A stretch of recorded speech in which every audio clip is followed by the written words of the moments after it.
Roger Clemens is getting ready to go to take on the Boston Red Sox. It has become tradition. From his forehead to the forehead of Babe Ruth on that monument out in Monument Park. And Clemens, who so far is 2-0 in this postseason, coming off a 17-9 regular season, will take on this lineup. Johnny Damon leading off, then Todd Walker batting second. Nomar Garciaparra broke through yesterday. He's hitting third. Manny Ramirez, David Ortiz, the DH. Kevin Millar at first, Trot Nixon in right, Bill Miller at third, and Jason Varitek homered yesterday. He has hit 4 in this postseason. 41 years old, the Rocket, Roger Clemens. And the question in everybody's mind, is this it? Is this his last appearance? How fitting, from Boston to New York City, with a stop in between at Toronto. Remarkable career, winning 300 games this year. His 300th this year.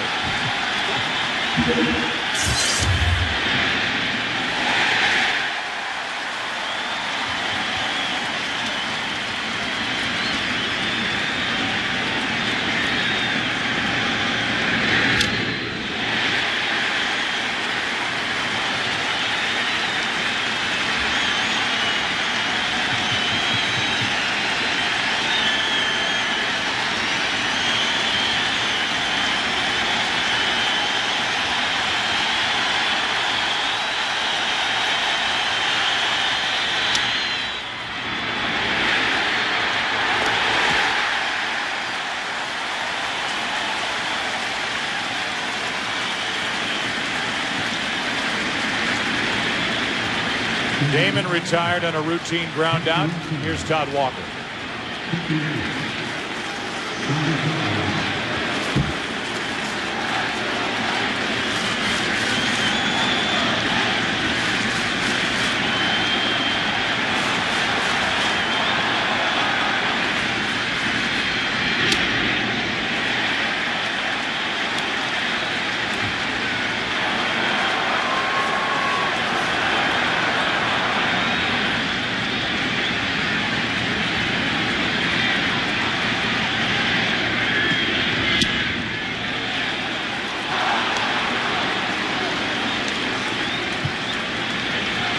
Nomar Garciaparra waits to hit next.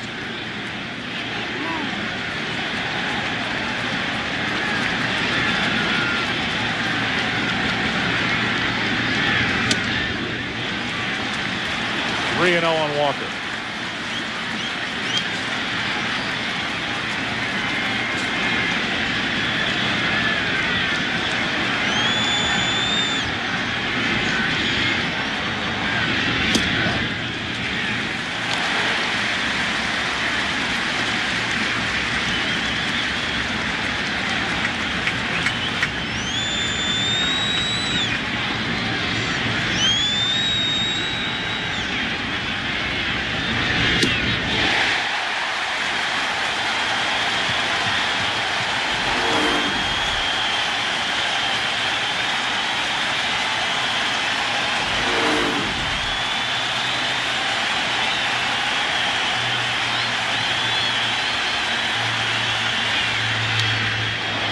Good rip by Walker.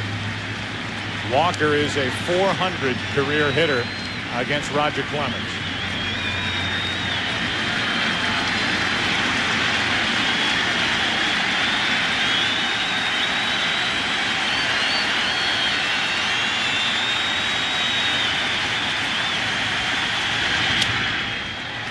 That ball's down the line and foul.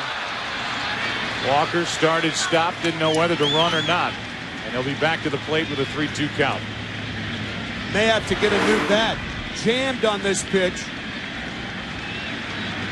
After that Cup Series against the Marlins, foul balls of that type will never be looked at the same again.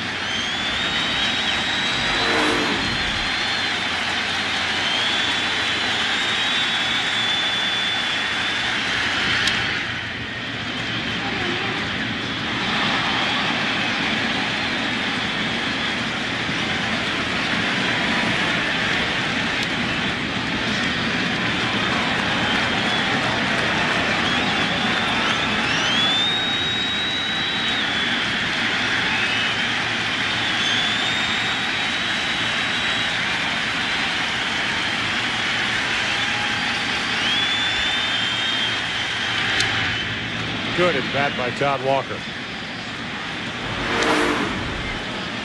May have been ball 4, but he stays alive.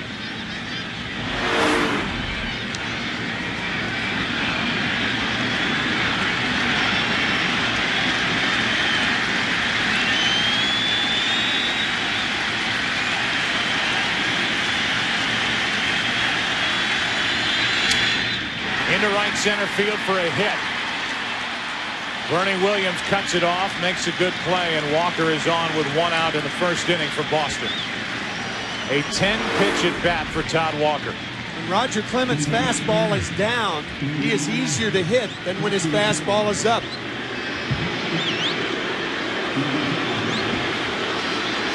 Another rope by Walker.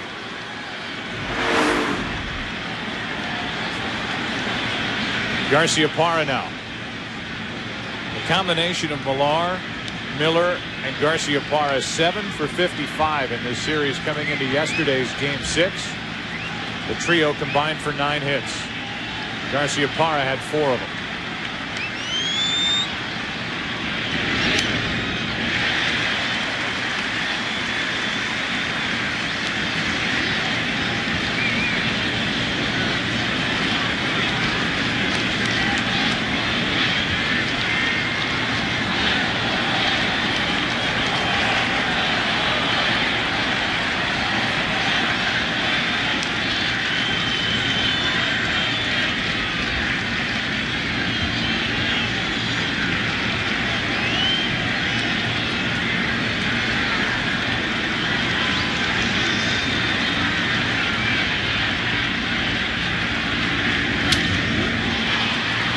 Into right center field off the end of the bat.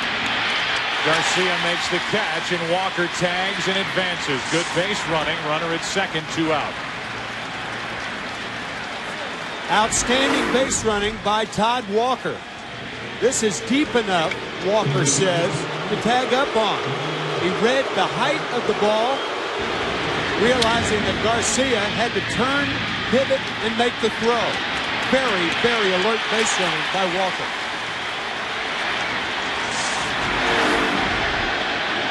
RBI chance for New York native Manny Ramirez.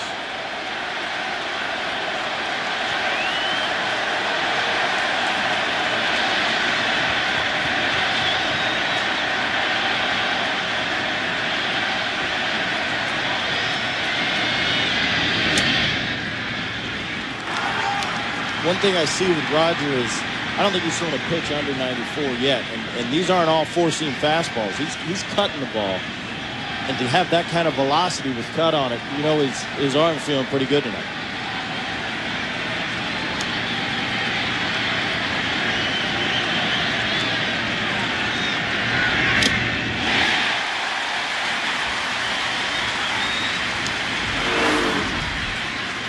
The cut fastball Brett Boone was talking about right here evens the count.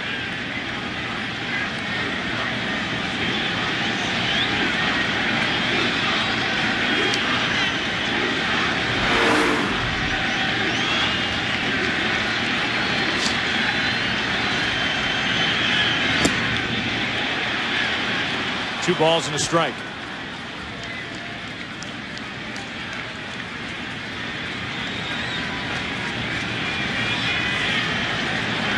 Manny Ramirez has struggled in his career against Roger Clemens.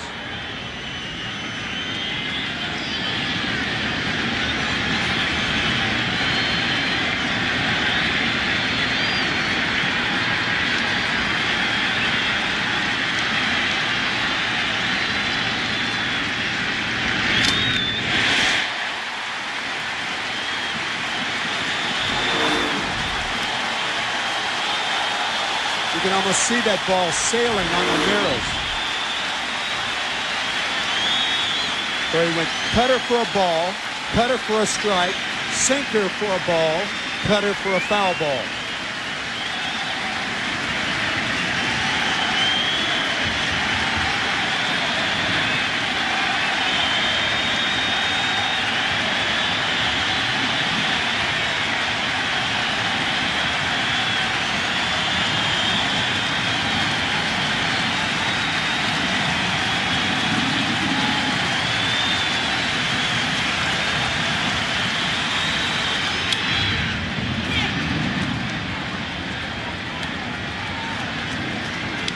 Pedro Martinez, when he steps to the mound, will be on that Yankee Stadium mound for the first time in his career in the postseason.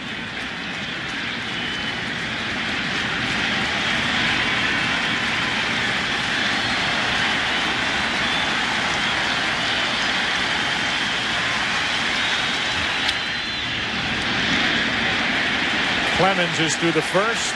It's Pedro's turn.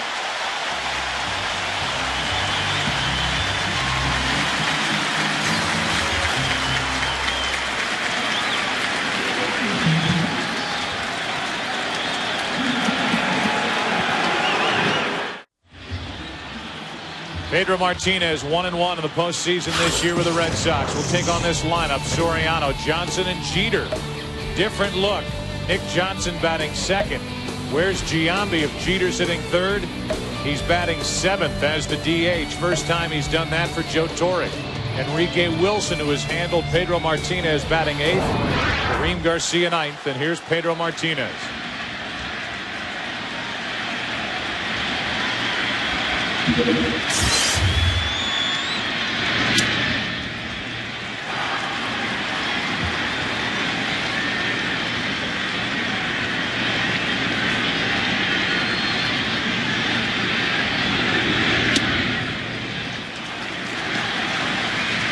Right there, for you folks at home, if you're a Red Sox fan, that's what you're interested in, how hard he's throwing.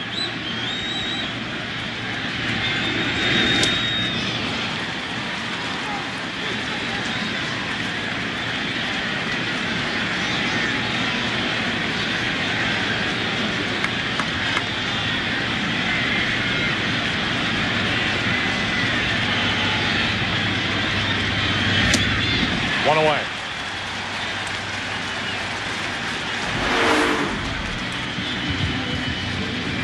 Fastball off the plate, gets Soriano. The first statement of his scouting report could be posed as a question. Does his arm hurt? He says no. Unusual amount of curveballs, however, on Saturday. And for Game 7, who else would you want? Nick Johnson now batting in the number 2 spot, where Jeter usually hits for the Yankees.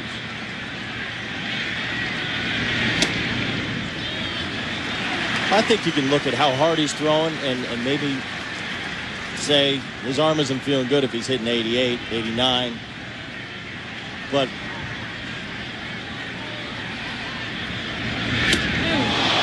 I think as a hitter, you've got to make him prove to you that he's willing to throw that fastball even if he doesn't have his best one. If he can locate at 88, you got to know that he will throw it at any time, so you can't just sit on the off speed.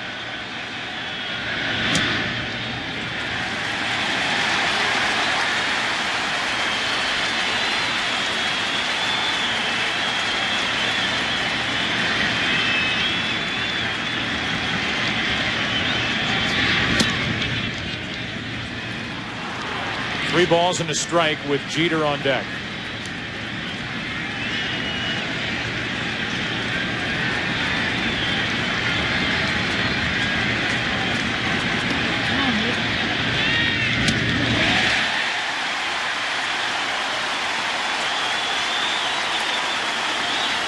One on, one out. Jeter coming up, and we have yet to see anything resembling a good fastball from Pedro Martinez. He is under the fastball. He is yet to break 90. Of course, the curveballs that he threw to Soriano, they're going to be around 70. But he struck him out on an 88-mile-an-hour fastball. Pedro was on the disabled list with a sore labrum right under the shoulder from May 25th to June 11th.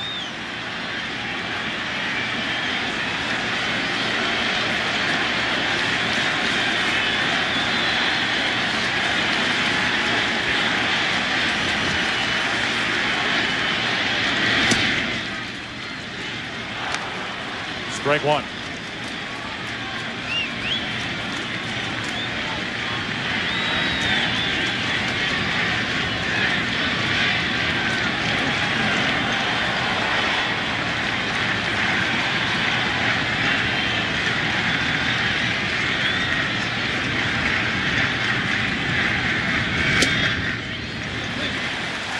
1 ball, 1 strike.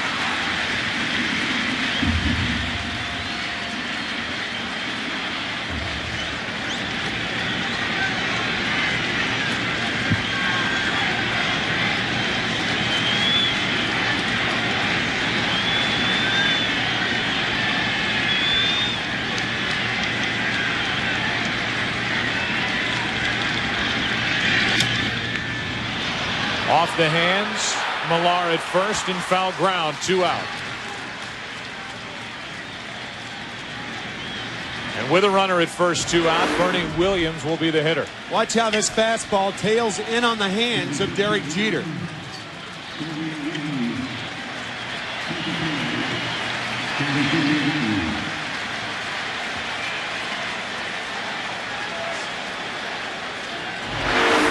At times, Tim, you've talked about the anatomy of an out, so to speak, and the different characteristics from a pitcher.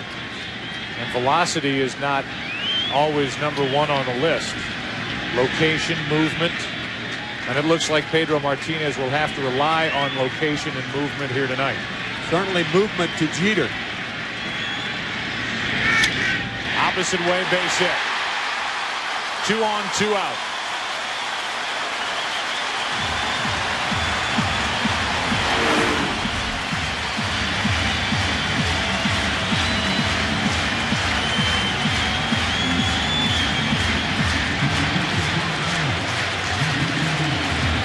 So a scoring opportunity for the Yankees in the first, and Hideki Matsui moved up in the order to the number 5 spot. Digs his way in.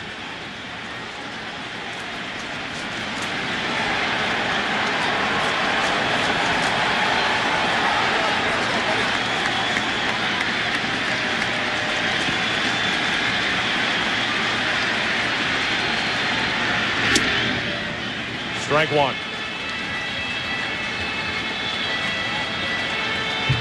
The first pitch at 90 miles per hour from Pedro Martinez.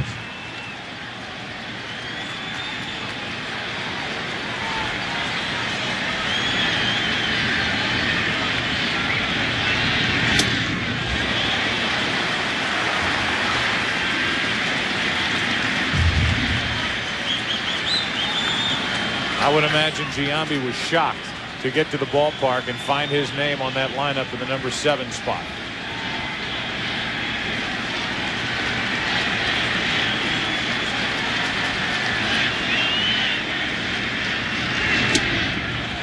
Two balls and a strike. 91 from Pedro Martinez.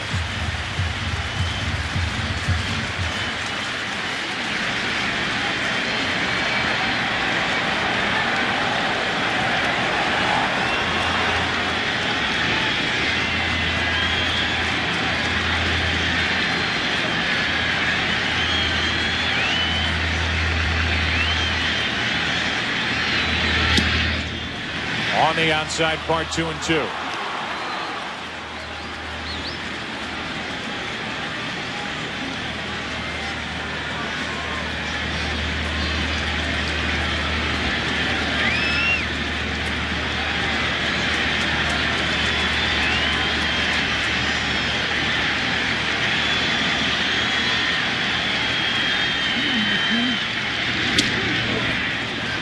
Go inside, outside. That's only ball 3. Hideki Matsui.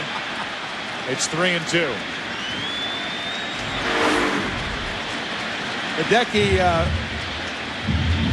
lost the count.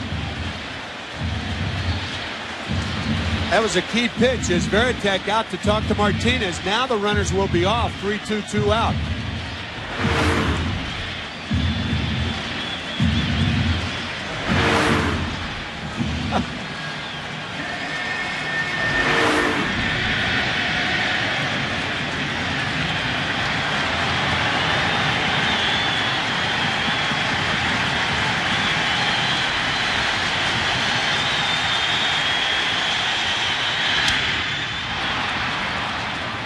Johnny Damon is coming on.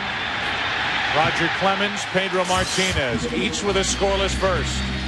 We go to the second inning, game 7. Winner goes to the World Series, no score.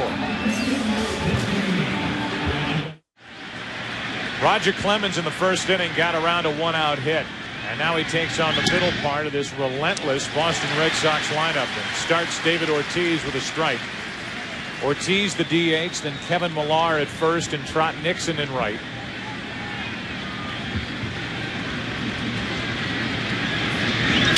Into center field on a line. Bernie Williams makes a tough play, hit right at him. 1 out, and Millar coming up. Right on the button, but to Bernie Williams. Little snow cone action at the end. Our Sprint Virtual Manager question is, who matches up better with the Marlins? In your opinion, the Yankees or the Red Sox? A for Yankees, B for Red Sox. To answer the question, use your PCS Vision phone from Sprint or log on to foxsports.com, keyword MLB on Fox. Kevin Millar fouls the first pitch back, strike one. Millar a couple of hits in yesterday's 9-run, 16-hit attack that the Red Sox came up with, finally breaking through offensively to win Game 6.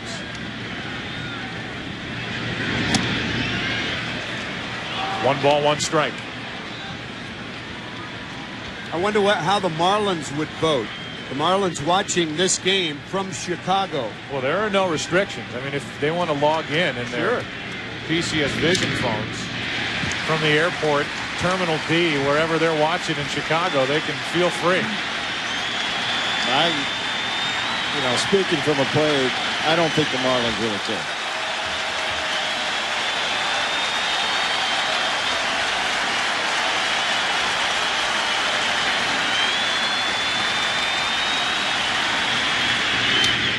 Into right center field, tailing away from Williams. That ball will get down, and on a hop, Bernie Williams on another good play holds Millar to a single.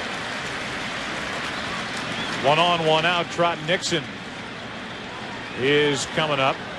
All right, the Marlins don't care. That we know. Brett Boone has told us that. Tim, what do you think? Who matches up better, the Red Sox or the Yankees against the Marlins? And you can say it doesn't matter too. That's okay. I don't think the Marlins care. I mean, after last night, I don't think they care one way or the other. I agree with Brett. Okay, let me be the one to say. All right. It really doesn't matter. But put your vote in. I think when you look at that Marlins team, the reason why it doesn't matter if that is the case is because the Marlins will roll into the World Series on Saturday night, either here in New York or in Boston.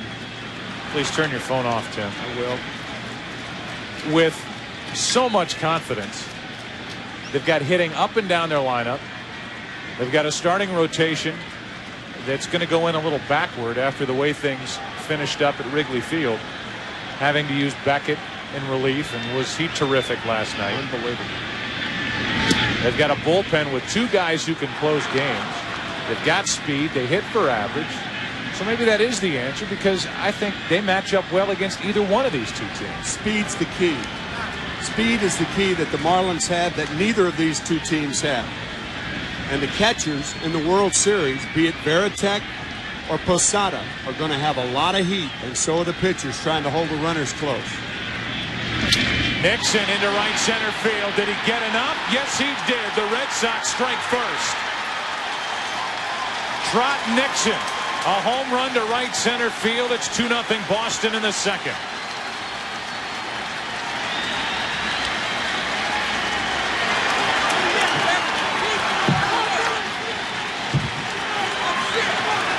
Nixon hits his 4th career home run off Roger Clemens.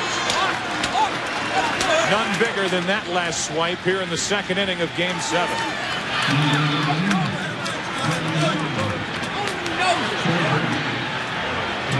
That looked like a splitter that stayed up in the strike zone, about belt high outside part of the plate. Either a splitter or a tailing fastball. Another look. Posada sits outside. I think it was a splitter. Either a splitter or a 2-seam fastball.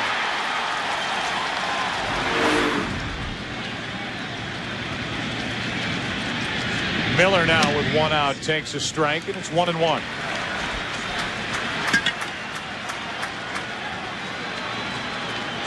Nixon went deep last night in the top of the 9th inning to give the Red Sox a 2-run add-on with their 1-run 8th inning lead. They added the 2 in the 9th and won it 9-6.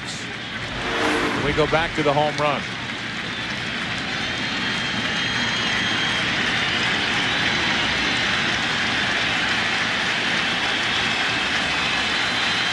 That's a two-seam fastball.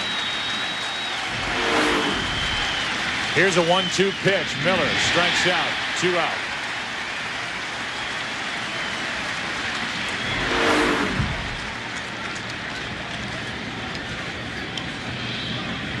Splitter diving out of the strike zone. Well, it's interesting. First inning, Roger came out. He was cutting the fastball a little bit. This inning, he's pretty much gone with the two-seam, the sinker, maybe to give him another look. I think he throws that to left-handers to try to get the ground ball, a double play situation. But Trot Nixon lifted it out of the ballpark. With the bases empty, 2 out, here's Veritek. And he rips one into right field. That ball will take 1 hop and hit the wall. Veritek is going to test Garcia and make it easily into second on the high throw out of right.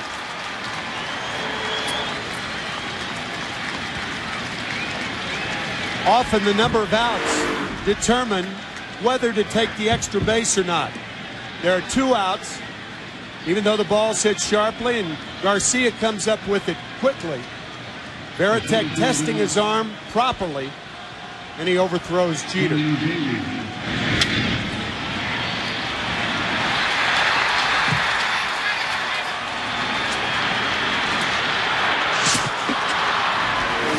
Now it's Johnny Damon with an RBI chance.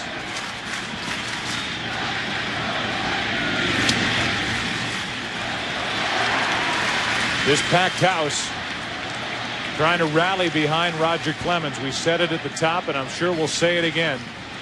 This could be the final time that Roger Clemens is on a major league mound.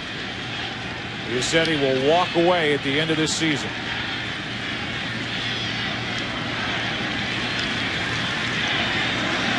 .310 career victories, number 3 on the all-time strikeout list with 4,099.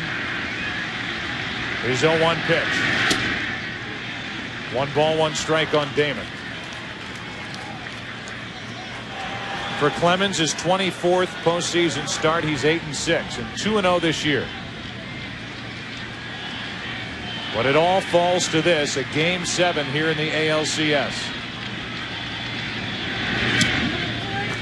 Laying off that pitch is Damon. It's 2-1.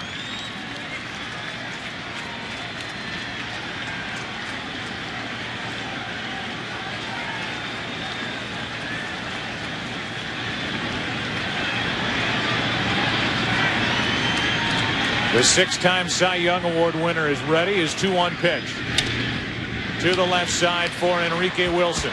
His throw sails into the seats. And that'll bring Veritek to the plate to make it 3-0.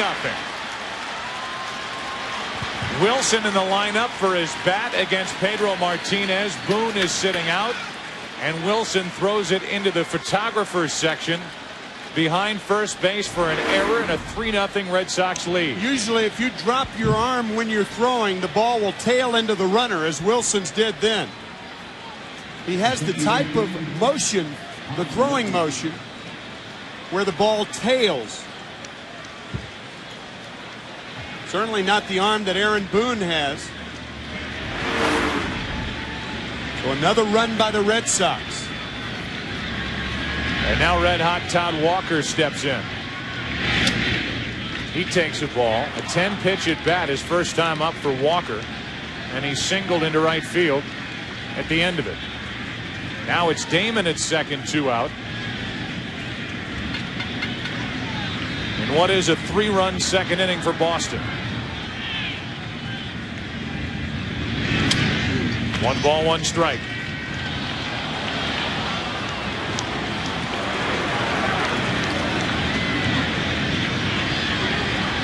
The last time the Boston Red Sox were in a Game 7 in an ALCS was 1986, and they won that game over the California Angels behind Roger Clemens.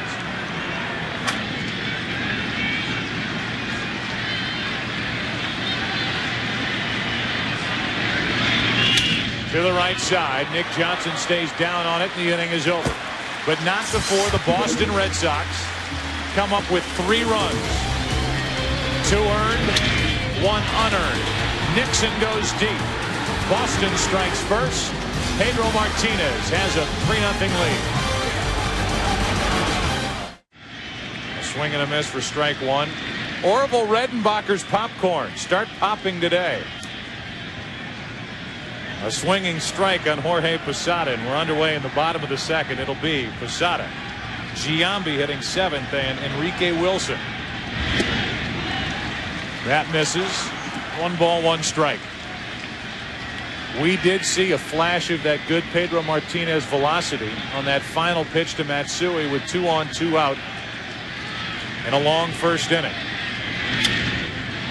Popped up into left center field for Johnny Damon. 1 out.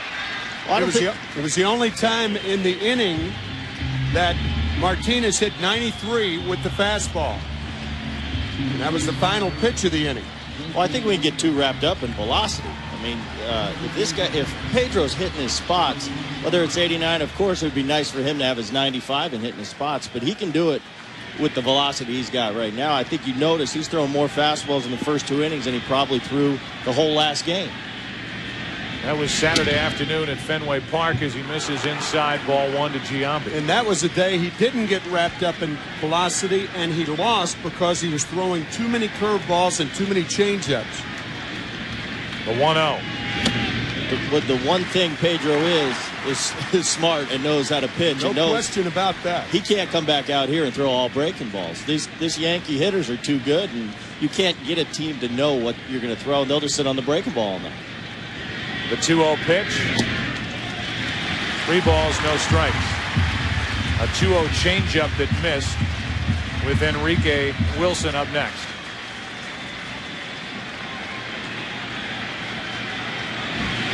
Giambi moved to the number 7 spot. Takes a strike.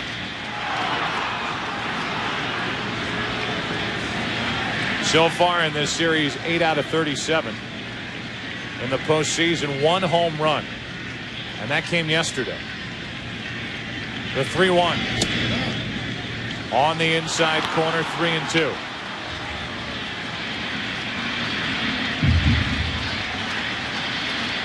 As a member of the Oakland A's, the last time Giambi hit this low in the order. A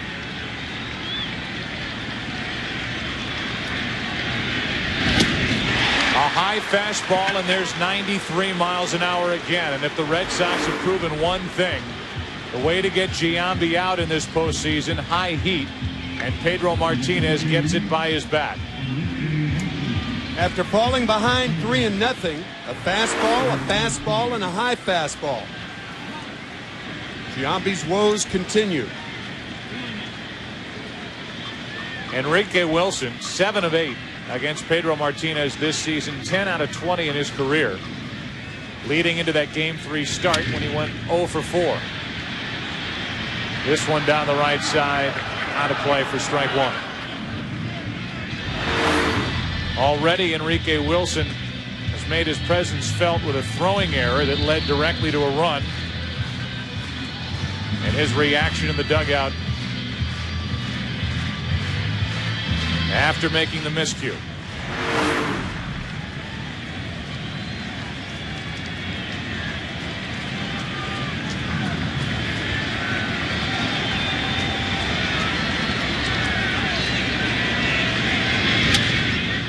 The opposite way, slicing down the line, and it's caught. Nice running catch by Manny Ramirez. Closed and covered a ton of ground. We go to the 3rd inning here in Game 7. Boston on top, 3-0. Heart of the order for the Red Sox here in the 3rd inning. Garciaparra, then Ramirez, then Ortiz. A lot of people were screaming for the Red Sox and Grady Little to move Garciaparra out of that number 3 spot. He stayed with him. He stays with him now after yesterday out of that number 3 spot. Nomar had a 4 for 5 day, made up for an error in the field. On the other side, you see Joe Torre, who comes into this game. He moves his lineup all around. Talks about rearranging the furniture. He has moved that big credenza, Jason Giambi, into the number 7 spot. He's got Nick Johnson batting second, Jeter in the number 3 position, and Enrique Wilson in there, while the Red Sox are going with their typical look. It's 3-0 on Garciaparra. 3-1.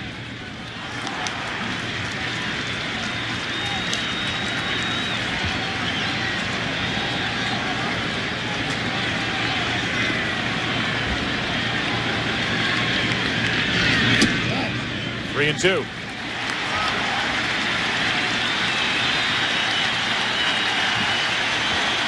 this crowd tries to climb back into this game, stunned by a 3-run second inning put up by Boston.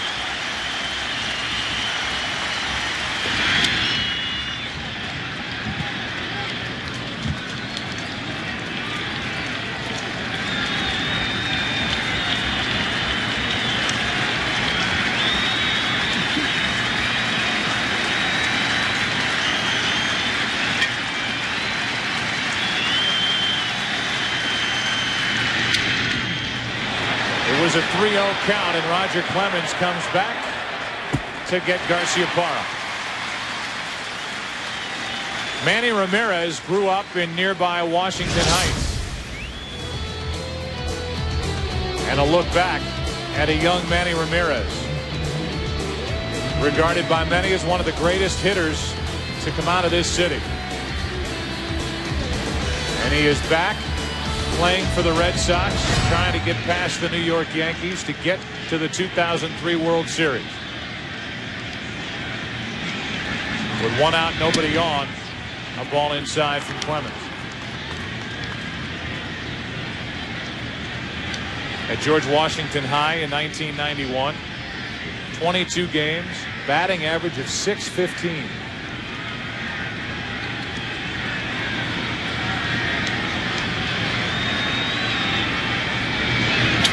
Back and out of play. Joining us for tonight's game is Kenny Albert. Kenny?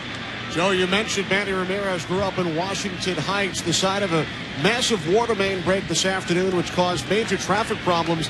Manny was asked before the game if any of his friends or family were affected. He said no, they all moved to Miami. 1 ball, 1 strike. And he may get to see friends and family in Miami in the World Series if the Red Sox can hang on and defeat the New York Yankees as the count goes to 1-2.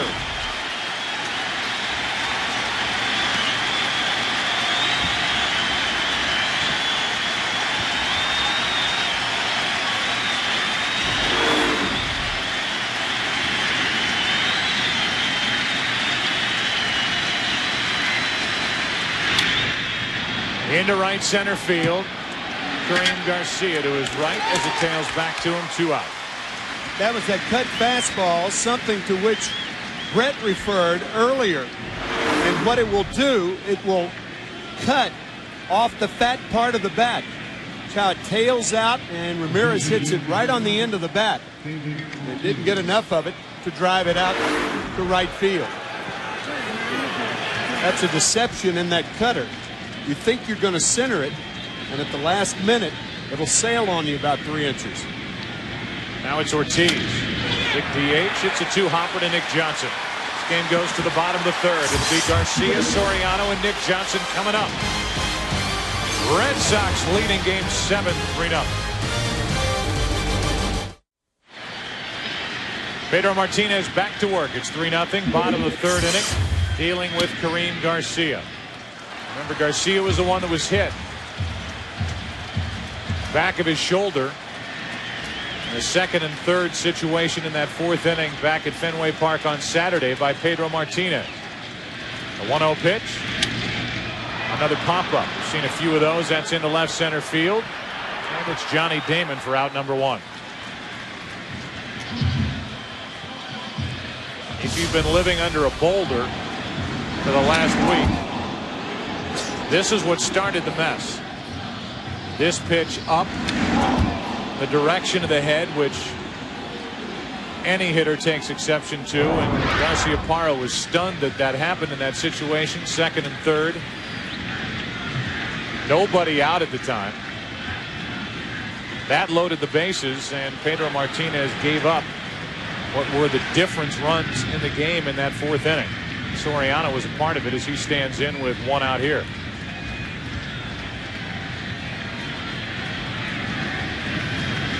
Soriano struck out his first time up and takes a strike on the outside corner. With all of that swirling around, all of that psychological baggage, I think Martinez's shrewdest pitch so far tonight was the second pitch to Nick Johnson.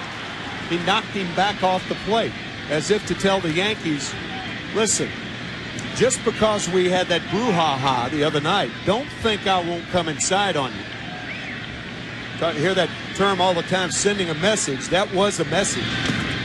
And really, I think talking to you, Tim, and you, Brett, that was a concern coming in. And Brett, you weren't one who thought that that inside pitch was going to be taken away from Pedro Martinez. I think you still got to allow these guys to go out and pitch their game.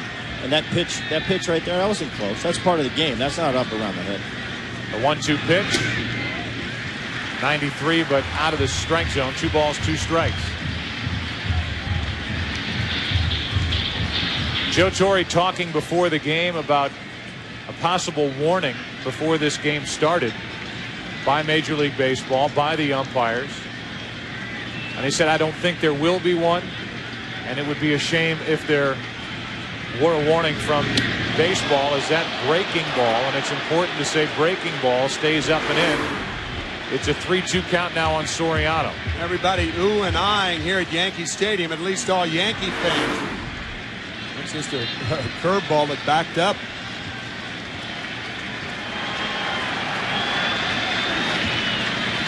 One out, the base is empty. 3-2 on Soriano with Nick Johnson on deck. Fastball to get Soriano, 2 out. Strikeout number 3 on the night for Pedro Martinez. Play Hit the Pros presented by Chevy Silverado. Face real pitches from today's best hurlers. Log on to foxsports.com.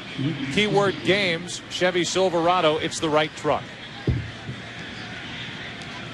3 strikeouts for Martinez, 2 out, nobody on for Nick Johnson.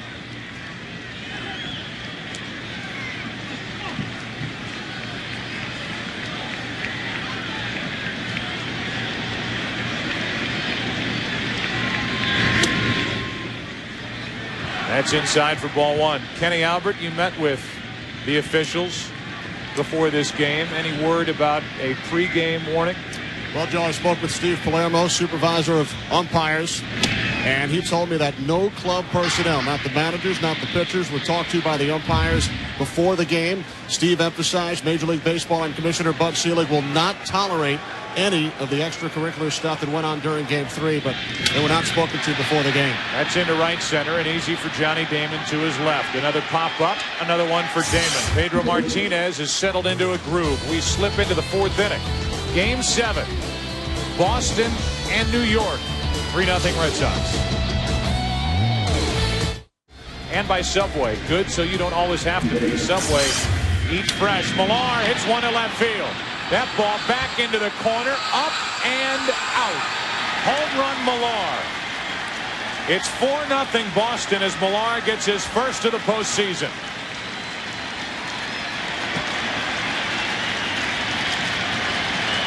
And the Red Sox and their fans have to be thinking, finally. Yesterday this offense bust through. And tonight against Roger Clemens, they picked up where they left off in Game 6. Millar, very smart hitter. It appeared that he went up and said, I'm going to get a fastball. I'm going to try to jerk it. Take one shot to yank.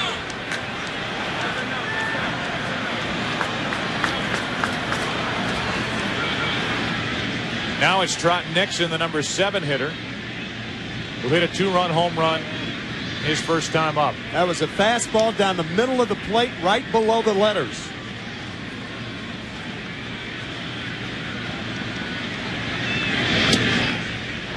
A strike to Nixon.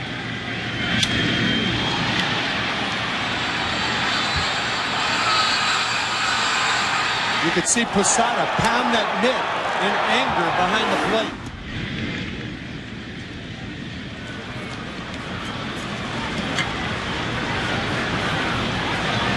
An ALCS record 11 home runs by the Red Sox.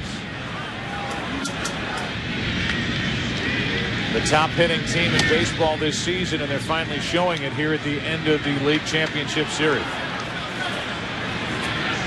Mike Messina is getting ready for the Yankees in their bullpen. He said he'd be good for at least an inning or two. Everybody for the Yankees except for Andy Pettitte available. And for the Red Sox, outside of Burkett, everybody, maybe including Derek Lowe, available for Grady Little and the Boston Red Sox. Here's a 2-2 to Nixon. Check the swing, full count.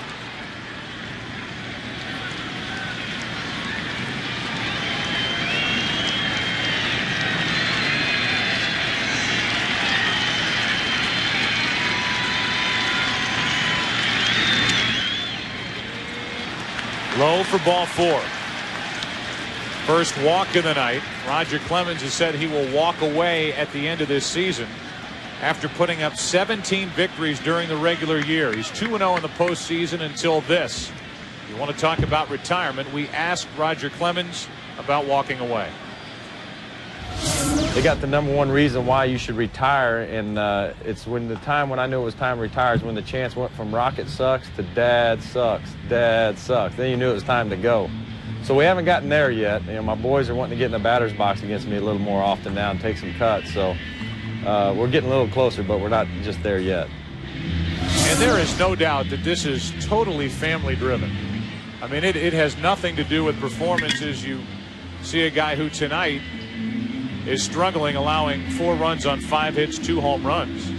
But he is still a dominant type right-hander, and it's just the call of his family wanting him to get back home in the Houston, Texas area that is making him want to quit this game.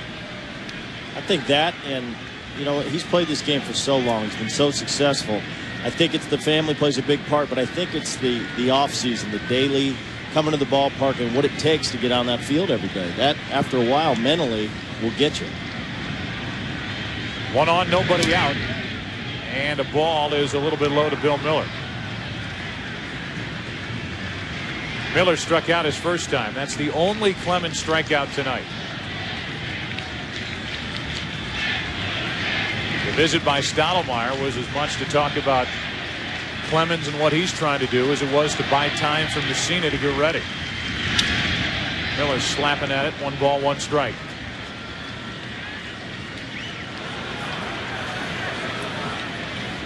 If you want to look at how these two teams end up in a game 7 within this series, one area where you can point would be the bullpen.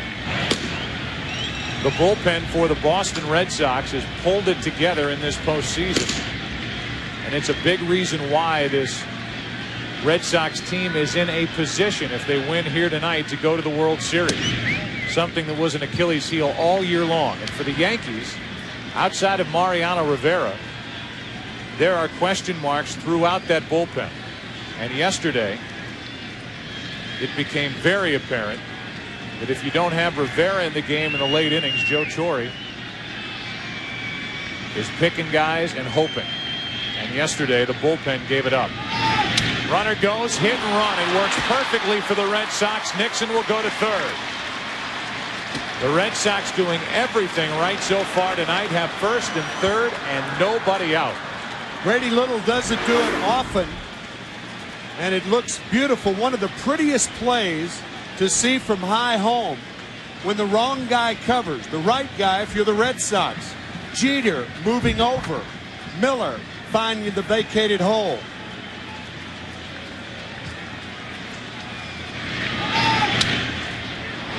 Starting runners is something that early in this series didn't work at all for the Boston Red Sox.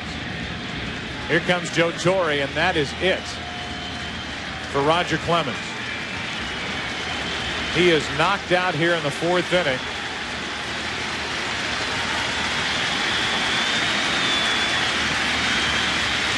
And potentially could be the last time he exits a major league field.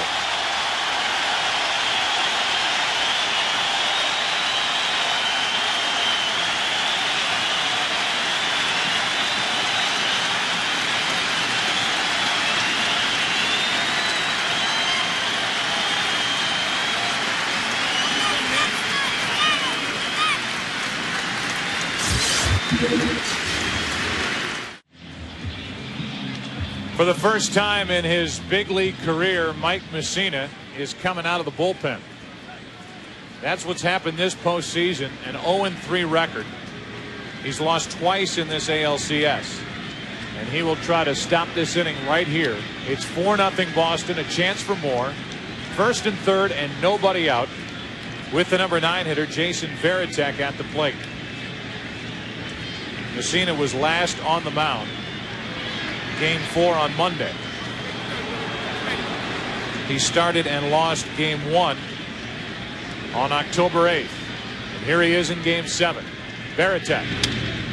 First pitch, hacking, strike 1. I think the reason that Joe Torre chose Mike Mussina is the best pitcher in the bullpen in middle relief to get a ground ball.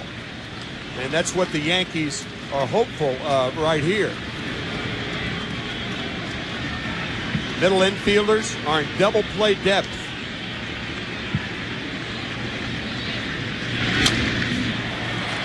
Nothing in 2 from Mussina to Varitek.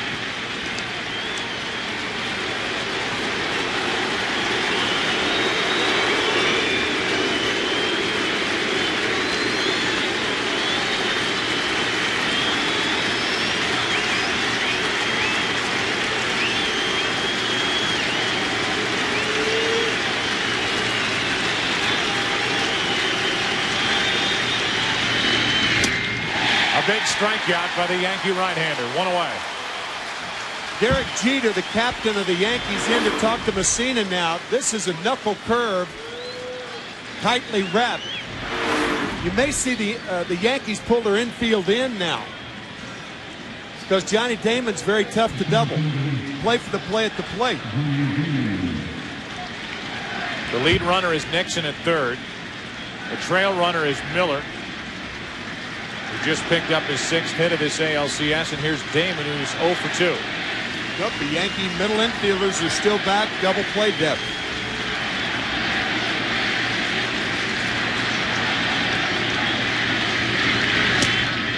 Damon takes a strike.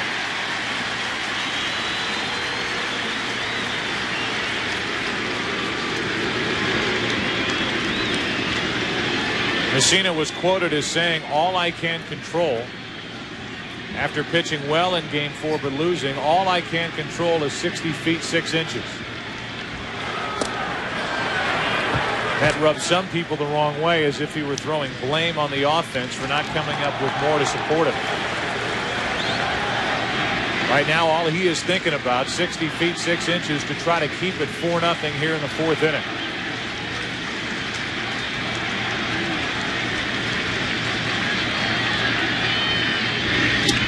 Damon takes strike 2. See that look on Damon's face? Probably looking for that knuckle curve, and he got the fastball.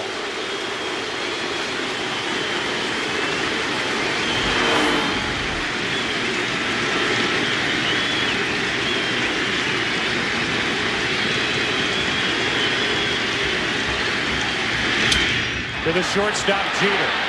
Steps and fires. Mike Mussina may have just kept the Yankees in this game.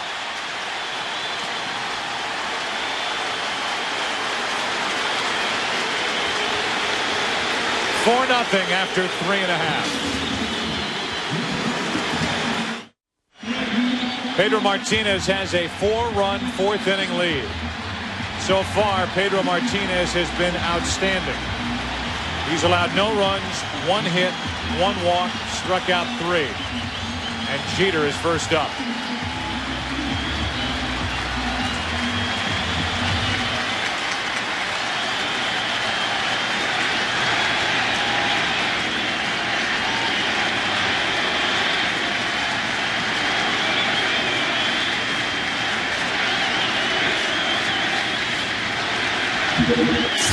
Pedro Martinez has never pitched in a game 7 as he misses outside ball 1.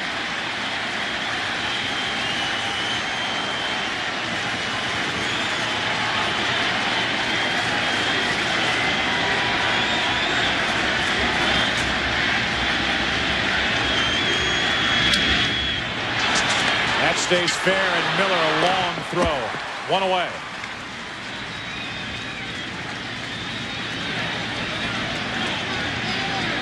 In walks Bernie Williams, and we have not seen the Yankees hit anything crisp so far here tonight against Pedro Martinez. Even the base hit by Bernie Williams was off the bat, off the end of the bat, trickled through the left side, the left field.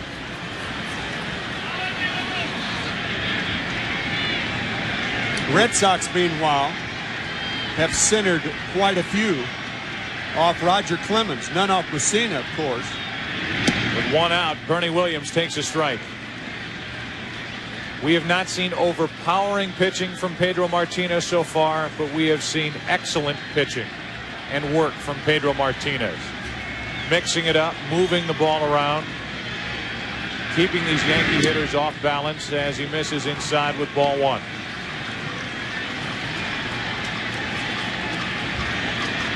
Has location on both sides of the plate. Pitch count at 45 here in the fourth inning.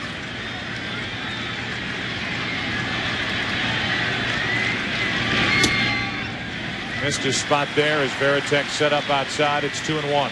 That just shows you even a master like Pedro Martinez can miss by 1.5 feet. Varitek was outside. The pitch was in off the plate inside. It's a myth to think that pitchers get them everywhere they want them all the time. Williams checked it. It's 3-1.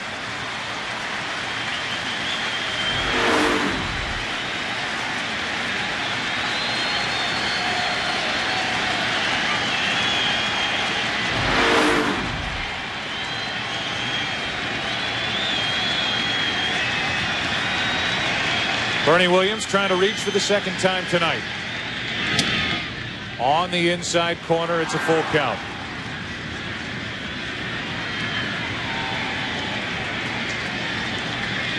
There is no way you can guess successfully with Pedro Martinez.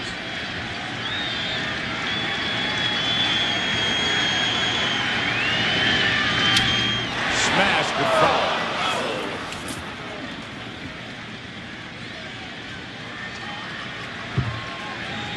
He throws change-ups and fastball counts, fastballs and curveball counts, curveballs and fastball counts.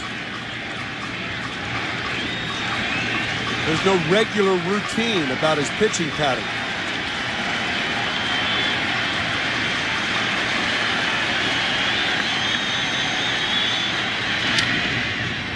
Another foul. I mean, I think he's exclusively going with that fastball for the most part. I think if you see later in the game, if he gets into any trouble, you might see him pitch a little different when he gets some runners out there in scoring position. But right now, it's working for him.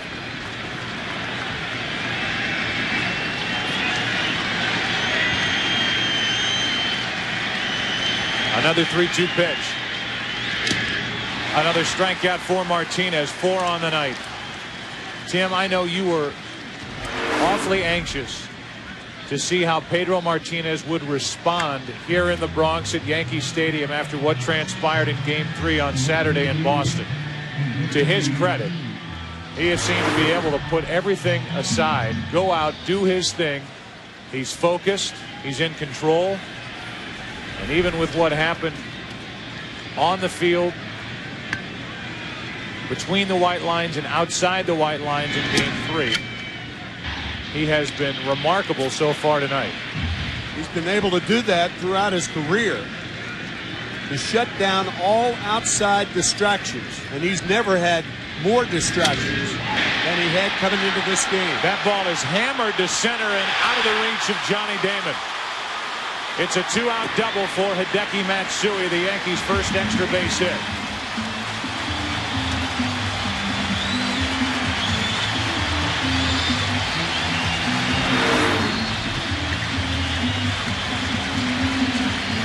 Fastball hit hard here over the head of Johnny Damon, and the Yankees have a 2-out base runner.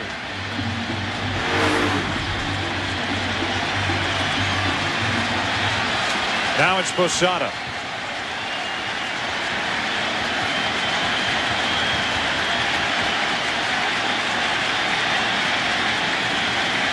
4-0 Red Sox, bottom of the fourth, game 7.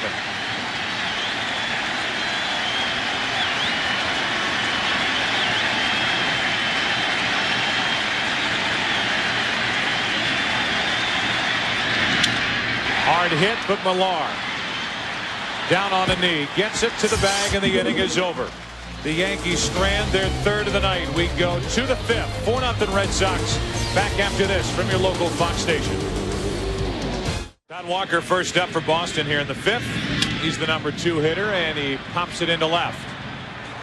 Hideki Matsui makes the play. 1 pitch, 1 out. Walker now 1 out of 3, and Nomar Garciaparra with his fiancee Mia Hamm in the crowd at Yankee Stadium tonight. Nomar walks in. Mia was here yesterday. Red Sox 1-9-6. And there's Mia in the middle with Garciaparra tonight 0 for 2. And longtime Yankee fan Billy Crystal always here when there's October baseball in New York. And with 1 out, nobody on, Garciaparra lines one into left field for a base hit. Matsui makes a play on 1 hop, and Garciaparra is 1 for 3.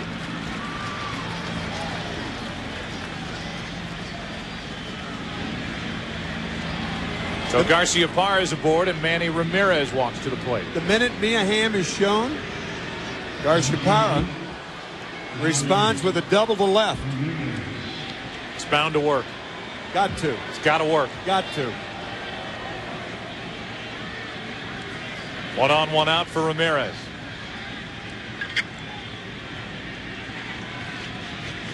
Manny's flat out to right both times up tonight. Messina kept the Yankees in the game last inning by entering with 1st and 3rd, nobody out. Varitek struck out. Damon bounced into a 6-3 double play. Now it's 1 on, 1 out for Ramirez.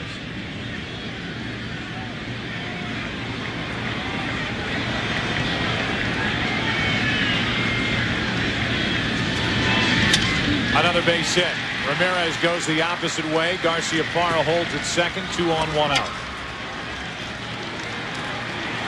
Red Sox perhaps remembering last night when the Yankees scored 4 in the 5th inning to take the lead 5-4 and trying to tack on to their 4-0 lead. You used an appropriate term earlier, Joe, calling this offense relentless. I think it's the best way to describe the Boston offense this year. Top to bottom, they can get you from any spot in their order, and the Yankees and Mel Stottlemyre are aware of that as he calls the bullpen, and there'll be more action for the Yankees out beyond that wall in left center field. David Ortiz now with 2 on and 1 out. Ball 1. Ortiz is lined to center and grounded out to first. Yesterday came up with a big 2-run single the opposite way. Had a 3 RBI day in the 9-6 Boston win. Ortiz tried to check his swing. He did. It's 2-0.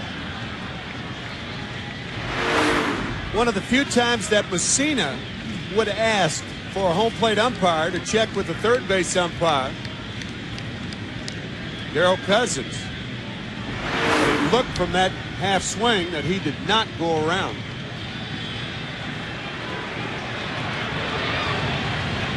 Garciaparra, Ramirez. 1 out and a 2-0 pitch. Big rip by Ortiz. The ball was in on him. It's 2-1.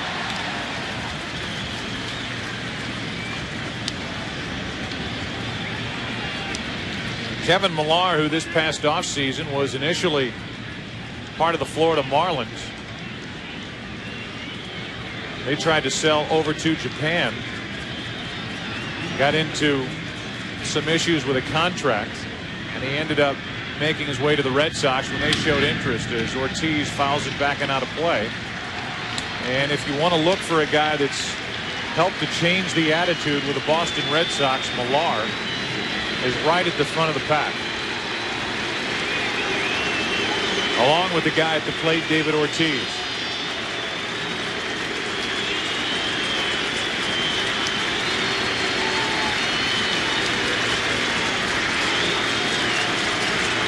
2 on with 1 out, and Ortiz strikes out. 2 away.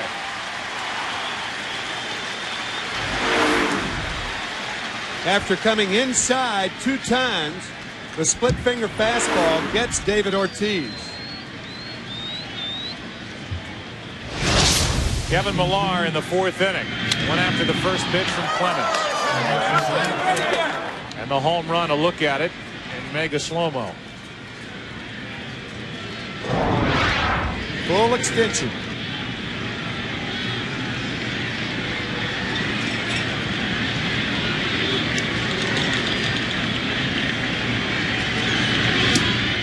Able to lay off that pitch. Ball 1. The Boston Red Sox have won 10 American League pennants. The last one coming in 1986. That led to more heartbreak in the World Series against the Mets. Pedro Martinez trying to make sure these Red Sox have a date on Saturday night at Fenway Park against the Florida Marlins. It's 4-0 here in the top of the 5th. 2 on, 2 out.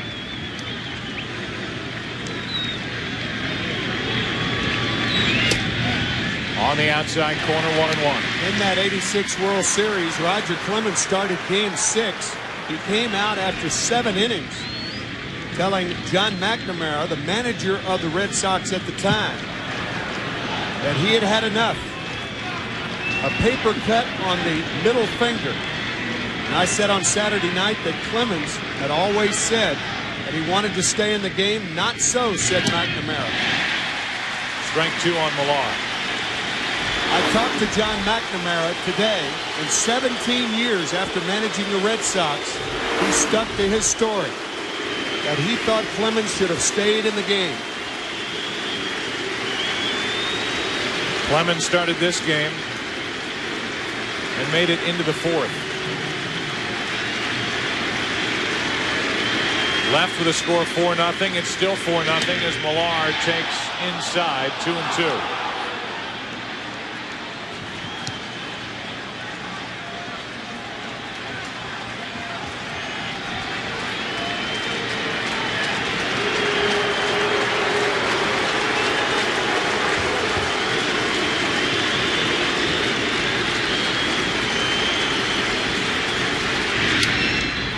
Jeter to his left, gets it, thought about flipping it for the out, but goes across to first. 2 hits, 2 left. Red Sox have stranded 5. Halfway through game number 7. Bottom of the 5th, 4-0 Boston. Best view of tonight's game is from the Hood Lightship. Hood Dairy supports children's hospitals throughout New England in partnership with the Boston Red Sox. As this ball is hit high and deep to right center. Off the bat of Giambi and gone. It's a 3-run game. Giambi batting in the 7 spot goes deep, and the Yankees are on the board in game 7.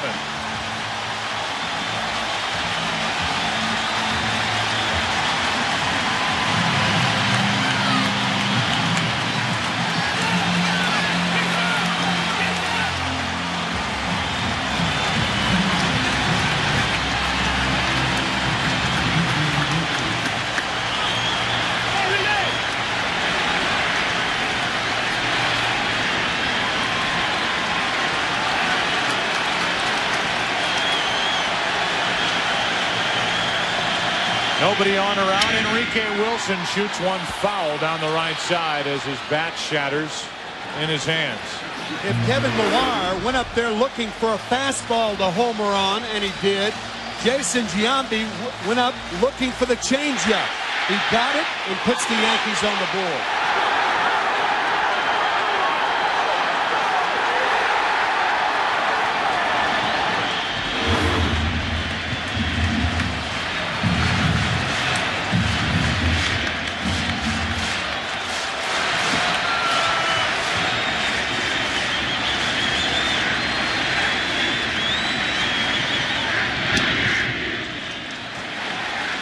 One ball, one strike.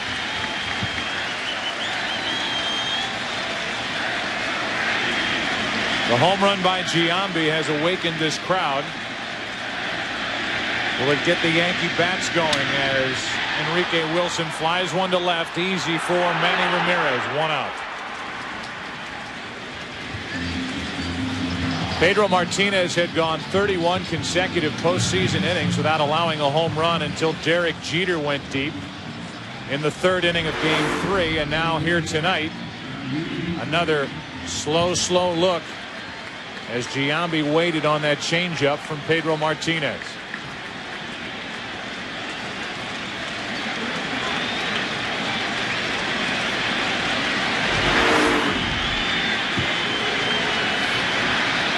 One out. Here's Kareem Garcia.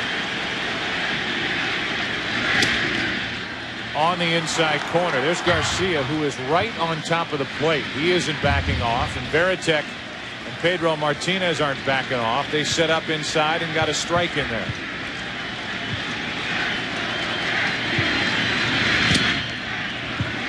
One and one.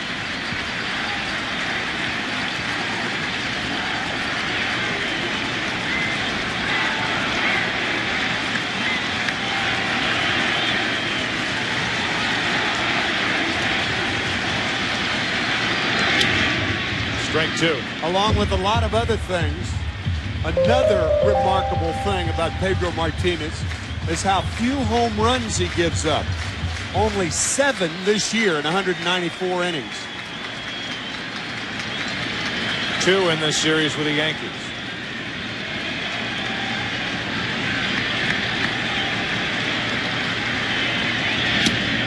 Varitek almost standing as that pitch is brought home. 2 out as Martinez gets his 5th strikeout. You can see Varitek straddling home plate almost. That was a great sequence to Kareem Garcia. Fastball inside, and after missing with a fastball, the changeup, and then he got him on a high fastball for the 5th strikeout in this game.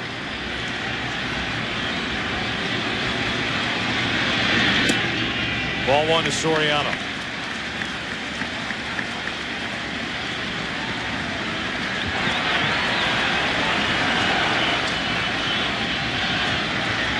The Yankees came into this game hitting .218 in this ALCS. They hit .271 as a team during the regular season. A big part of the Yankees' troubles at the plate, the bullpen work, which has allowed only a 173 average and a 1.17 ERA for the Boston Red Sox. And you can bet that that bullpen for Boston will be a part of this Game 7 before it's finished. 2 out, bases empty, a ball and 2 strikes on Soriano.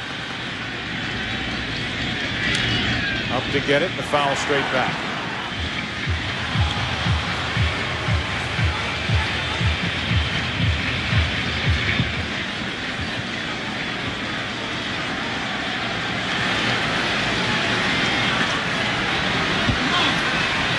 With 2 out, Soriano lays off. It's 2-2.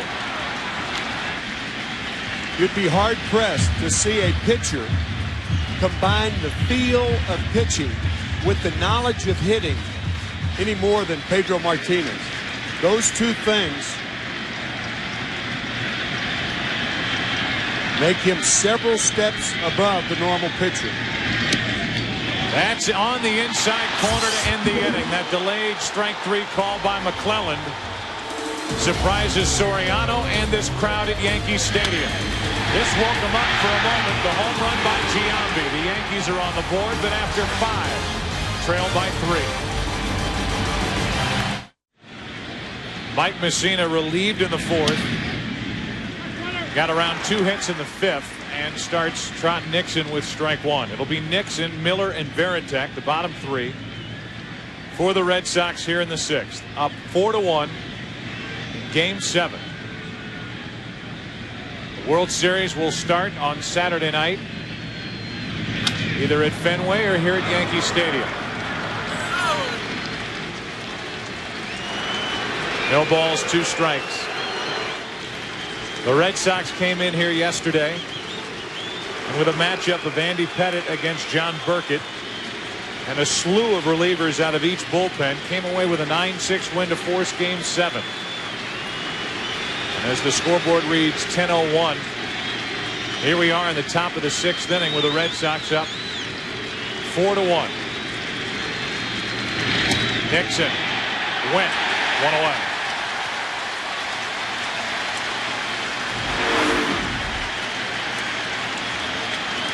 Second strikeout for Mike Messina. It looked like a split finger fastball down out of the strike zone.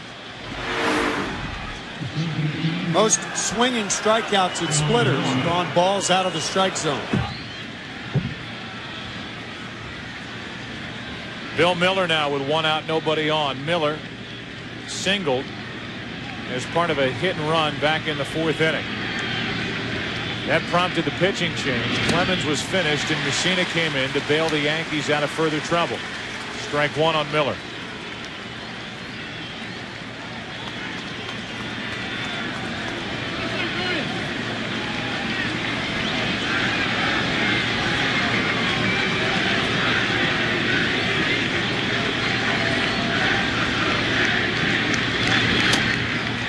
On the corner, it's 0-2.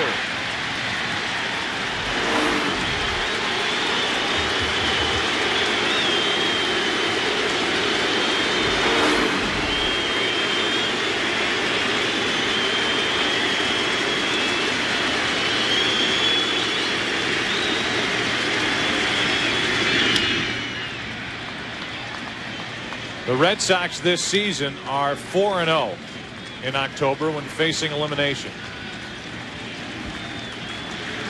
It took 3 in a row to get past the Oakland A's. They were backed up yesterday, down 3-2 here at Yankee Stadium and won 9-6. Lead game 7. The 0-2 pitch, ball 1. In the bottom of this inning, it'll be the 2, 3, and 4 hitters for New York. That means Johnson, Jeter, and Bernie Williams.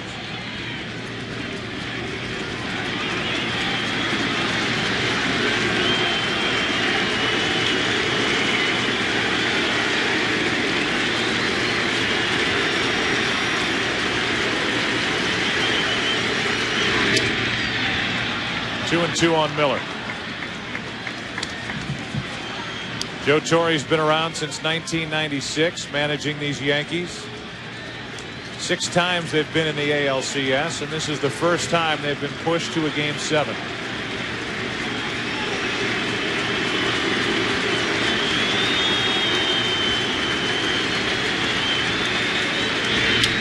Left side, Enrique Wilson. 2 out. See how that ball tailed into the runner again? His second chance tonight. The first one went for an error and an unearned run scored. Watch how Wilson drops down. Fine play to come up with the ball. He drops down with that unusual throw, and it tails into the runner again.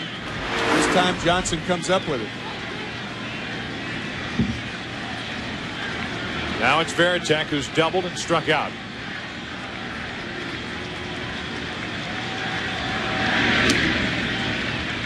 Ball 1.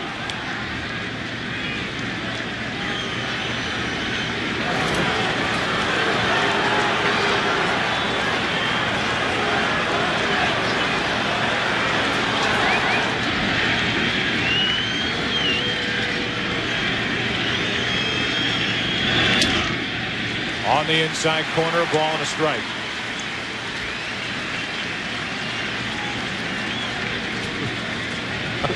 They get creative here at Yankee Stadium. And Don Zimmer has never looked so good.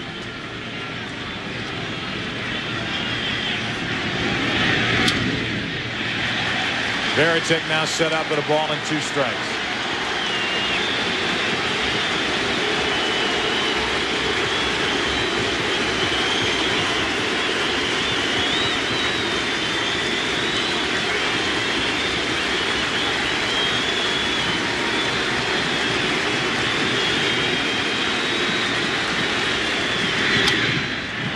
Two hops to Soriano.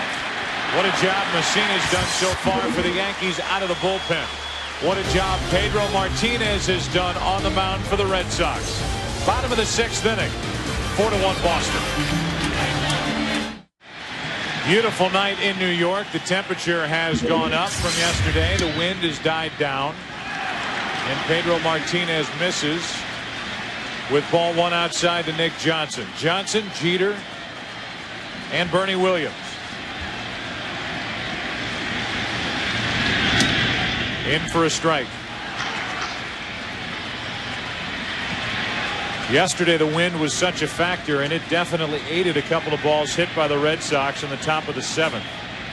The inning where they got 3 and took the lead for good. Up and away, 2-1. A new look to this Yankee lineup, with Johnson batting second, Jeter hitting third, and Giambi down in the 7th spot. Millar gets a big hop, comes up for him on the backhand, and the flip for the out. Soriano's 0 for 3, Johnson's 0 for 2, Jeter is 0 for 2 as he walks in. The in-game box score for the Yankees brought to you by AT&T. After the top 3, you see a hit by Williams, Matsui with a double, and then at the bottom end, Giambi hitting 7th. The DH hit a changeup out of the park, leading off the bottom of the 5th for the only run for New York. Here's Jeter.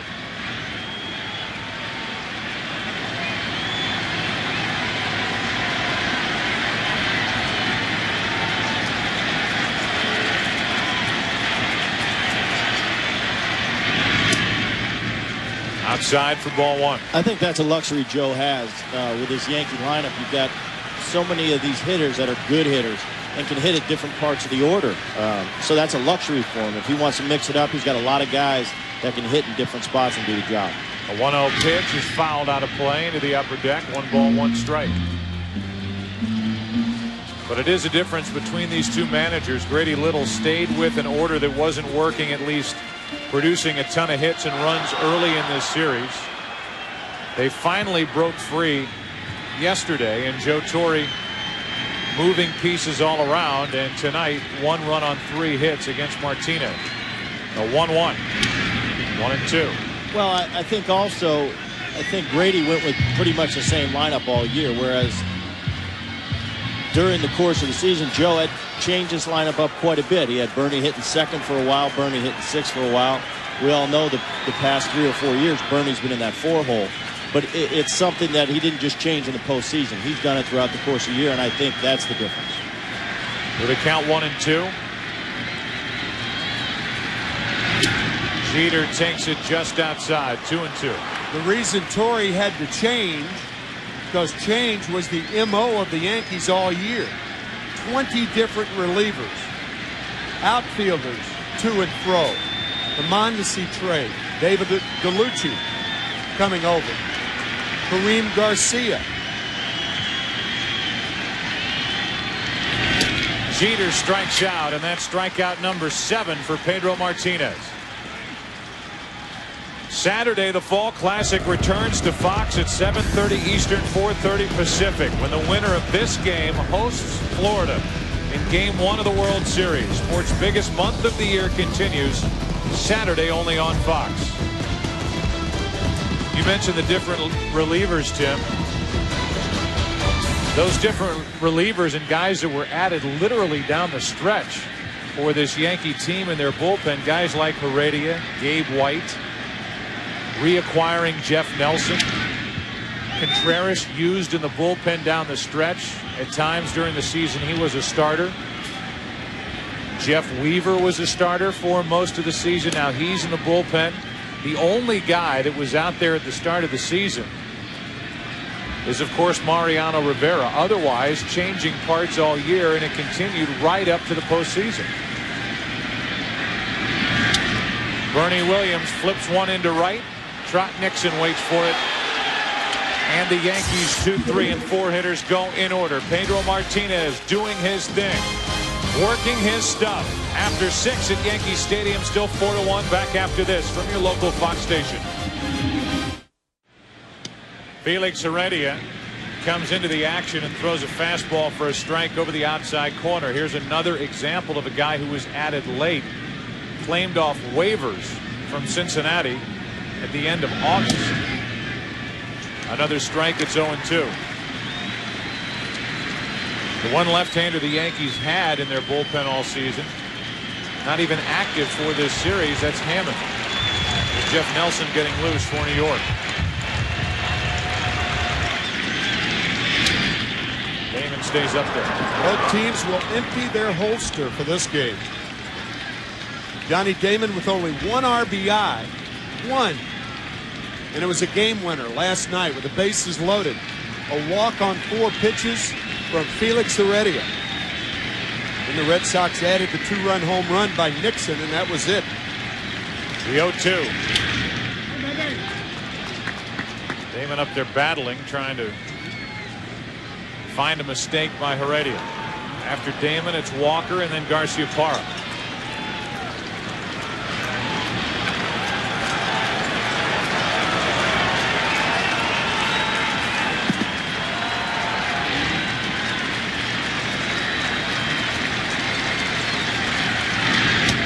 Damon strikes out, 1 away.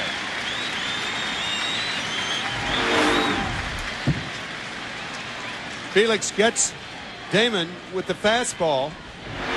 A shot of Trot Nixon, the 2-run home run that capped it last night and that started it against Clemens tonight. He went deep in the second, then an unearned run scored on a throwing error by Enrique Wilson. Another run came in the 4th inning with Millar taking the first pitch out to left. 1 out. Here's Walker. Strike 1.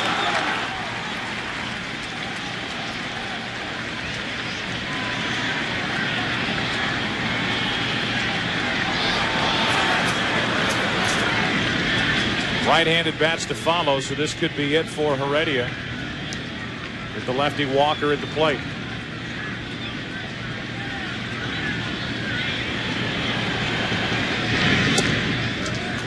One and one.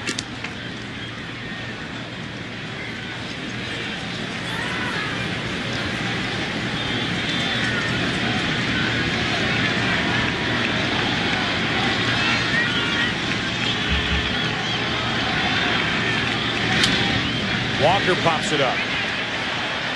Enrique Wilson in foul ground pulls in out number 2.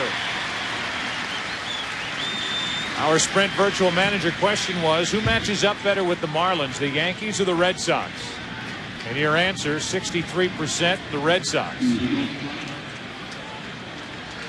And again, from the other side, the other perspective, the Florida Marlins, with the way they took care of the Chicago Cubs, have to be saying, whoever it is, bring them on. Joe Torre's going to bring on Jeff Nelson here in the 7th inning with 2 out, nobody on, and Garciaparra coming up. Good night to be in a blimp, and the best view of tonight's game is from the Hood Lightship. Hood Dairy supports children's hospitals throughout New England in partnership with the Boston Red Sox. It's one more reason you can feel good about Hood. 2 out, nobody on, and after the pitching change, a matchup of Jeff Nelson, who has that bloated ERA in this postseason, against Nomar Garciaparra.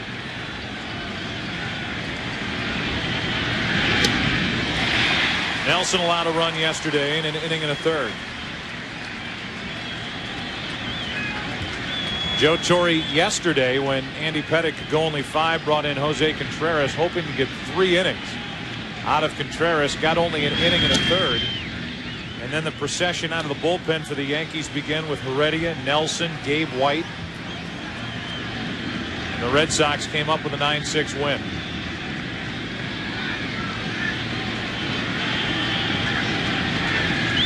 The 1-1.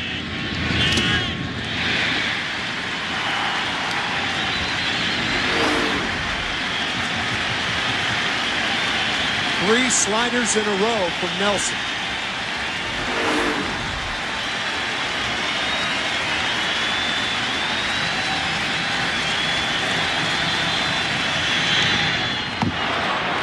Two on Garciaparra for the Yankees in the bottom of the inning. Matsui, Posada, and Giambi against Pedro Martinez, who has been able to keep his pitch count under control.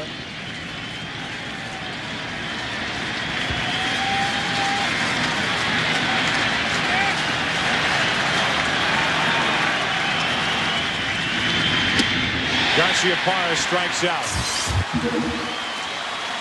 It is time to stretch. Pedro Martinez came to town and came to this stadium vilified in this city for what happened in Game 3 on Saturday at Fenway Park. Well, what has he done here this evening? Game 7 with a chance to carry his Red Sox to the World Series. He's thrown 79 pitches. He is through 6 innings. We go to the bottom of the 7th. Game 7. A trip to the World Series on the line. Martinez and the Red Sox lead the Yankees 4-1.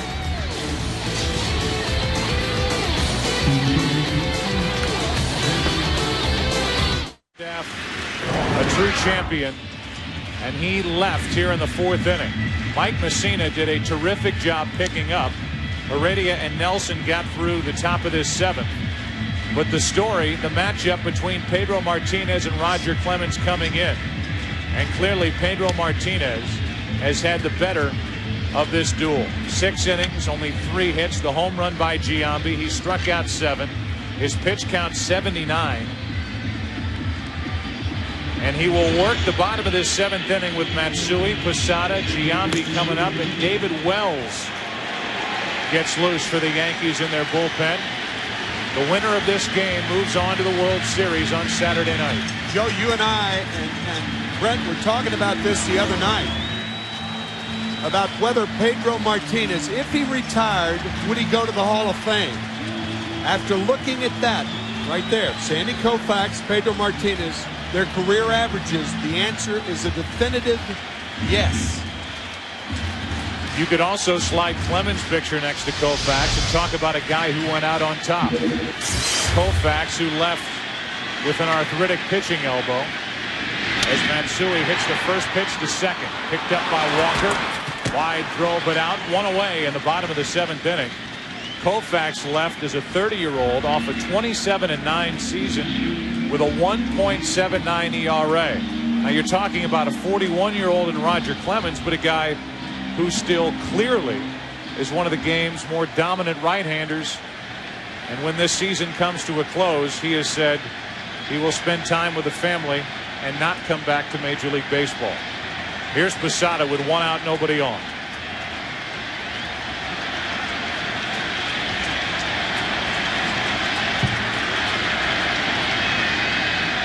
Posada takes a pitch high, ball 1. Let's check in with Kenny Albert. Joe, God bless America, take me out to the ball game. A 5-minute delay. Opposing pitchers have been forced to wait longer than usual during the 7th inning stretch of Yankee home playoff games. And at the bottom of the 7th, Yankees have scored 7 runs, most in any inning. It was Ron Gardenhire of the Minnesota Twins who talked about that delay in a game that we did here, Game 2 of that division series, and a matchup of Brad Radke and Andy Pettitte. Gardenhire was criticized by George Steinbrenner for making the comments. And what Gardenhire was saying was, while it is a gorgeous rendition of God Bless America, the delay had an effect on his pitcher Radke, who was back out there to work the bottom of the 7th inning. So far, Pedro Martinez is taking care of Matsui, and he's 1-2 on Posada. Just low, 2-2.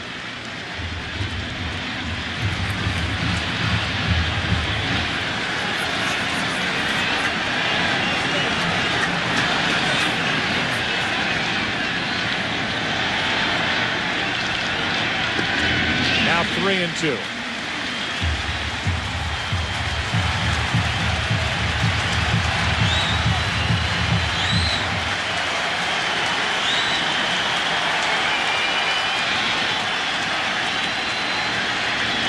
Only 4 base runners for the Yankees through 6 1/3.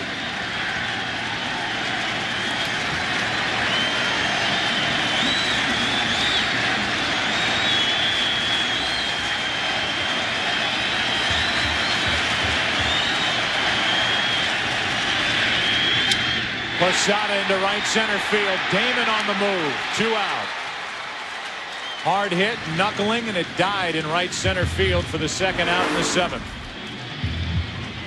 When you have a 3-run lead, obviously Martinez, a wily one, making Posada hit the fastball.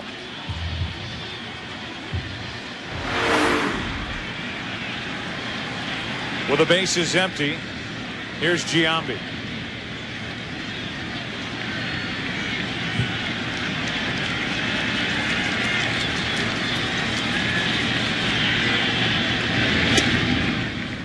Inside for ball one.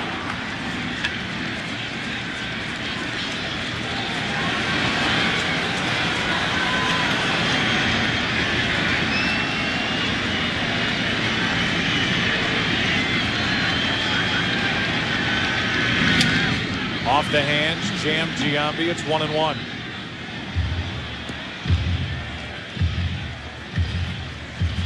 Jason's dad in the crowd, working with him before yesterday's game. He's hit 2 home runs, but moved down to the number 7 spot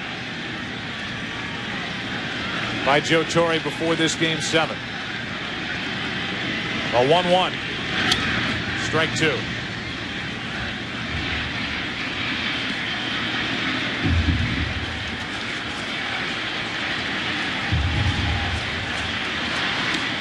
Do the Florida Marlins feast on lobster bisque, scrod, popovers, or 7th Avenue deli pastrami? They're waiting in the airport to figure out if they're going to end up in Boston for game 1 on Saturday night or here in New York. A 1-2 pitch. Fastball. But Giambi's able to lay off. It's 2-2. Brian Cashman, the general manager of the New York Yankees.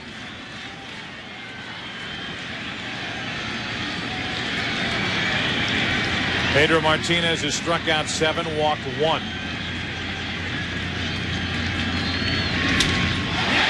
Into right center field. Damon back at the track, at the wall. It is gone for another Giambi home run. It's 4-2 in the 7th.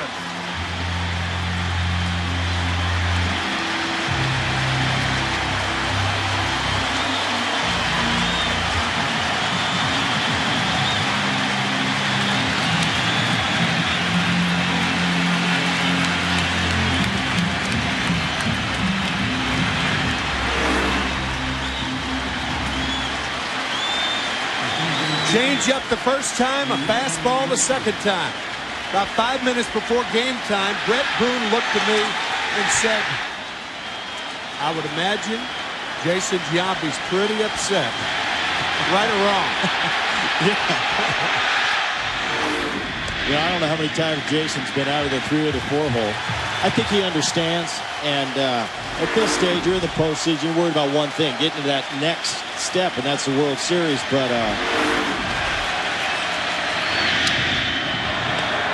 ground ball, that's a fair ball. What a play by Millar, but can't get to the bag.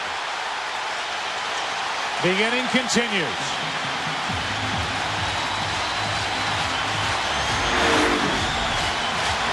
That maybe scored a base hit because the error came in the loose footing of Millar. He should have shuffled the ball off to Martinez. That was the only chance he had to get the out. Wilson's too fast.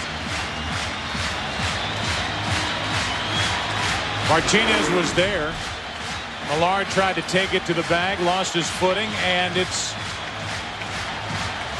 a base hit to bring in Garcia. And the Yankees have the tying run at the plate here in the bottom of the 7th.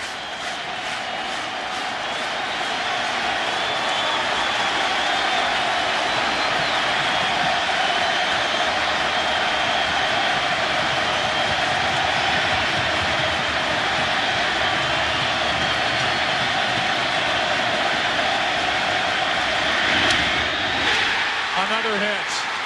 Tying runs are on in the 7th for New York.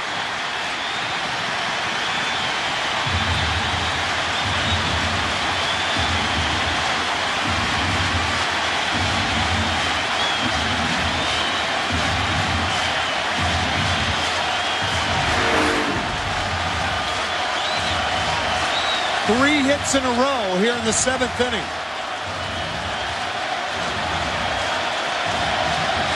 Clean base hit right there. Here comes Dave Wallace, the pitching coach, out to talk to Pedro. Thinking about that Kevin Millar play, you rarely see a first baseman who has to make such an awkward throw to a pitcher covering. Almost going back across his body. That was the key play in this ball game, or in this inning at least. Here it is one more time. Watch Millar go to his left. Now, how many times do you see a first baseman feed to a pitcher from foul territory? He tried to get his footing and his balance, but slipped. And Wilson had a hit. Followed by a hit by Garcia.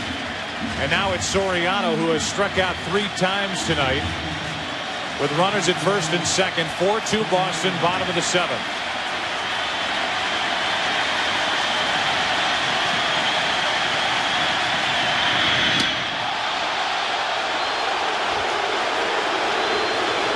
Ball 1 gets a reaction from this Yankee Stadium crowd.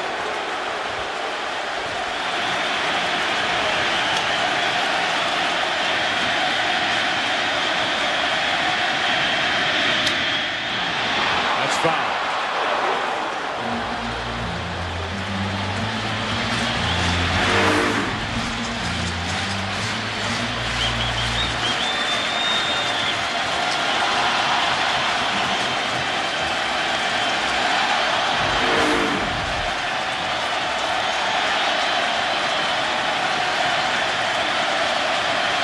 Rivera getting loose for the Yankees in their pen. Martinez still throwing hard. It's 1-2. Having Soriano totally befuddled thus far.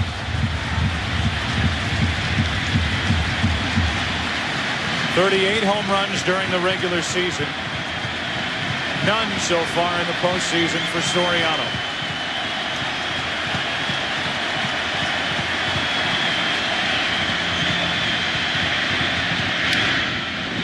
Breaks it off. 94. That's as hard as Pedro Martinez has thrown all night. Again, Veritek standing up for the target.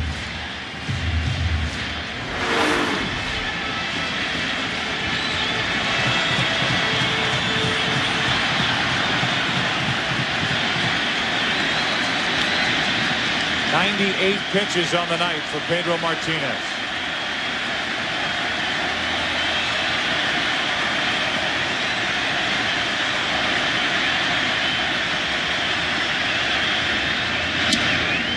Two and 2. 95 from Pedro Martinez.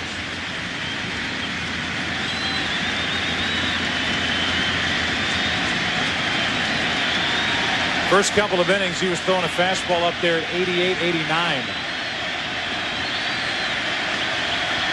Timlin getting loose and ready for the Red Sox.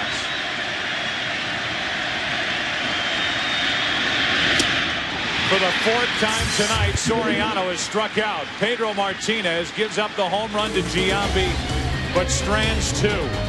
We go to the 8th inning of Game 7. It's now 4-2 Boston.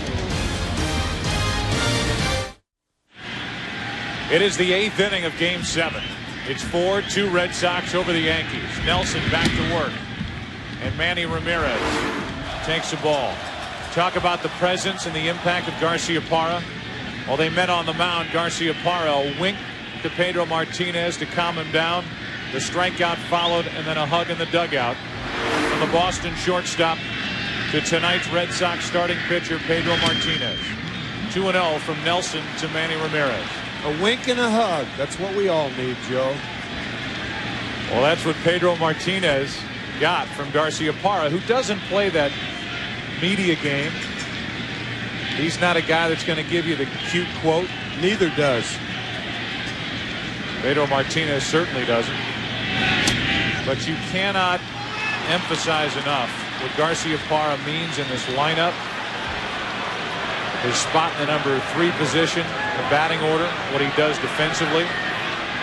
He showed something there with his approach with Pedro Martinez when it got sticky in the bottom of the 7th. There's a strike, and it's 3-1 on Manny Ramirez. When the Red Sox lost to the Yankees in the 1999 ALCS, it was Nomar Garciaparra after the loss, getting up and waving the towel to the Boston faithful. Tough play for Enrique Wilson. Good play for the out. First out here in the 8th.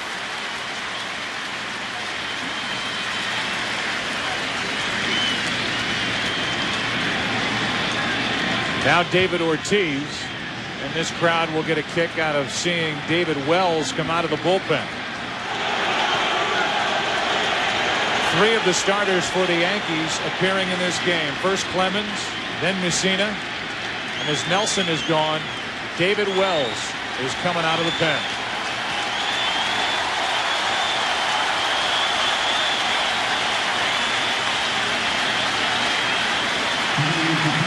We're in the top of the 8th inning, 1 out, and it's David Wells out of the bullpen for New York, dealing with David Ortiz, Kevin Millar to follow.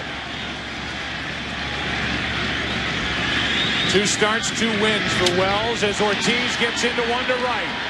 This one is at the wall and gone. David Ortiz greets David Wells with a first pitch home run to right. It's 5-2.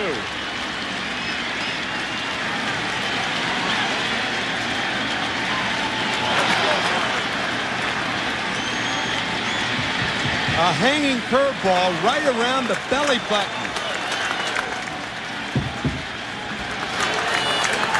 Paul Wanger used to say hitters have to belly button the ball. Well, that's what Ortiz does right here. A little lower than the belly button. Crank to right.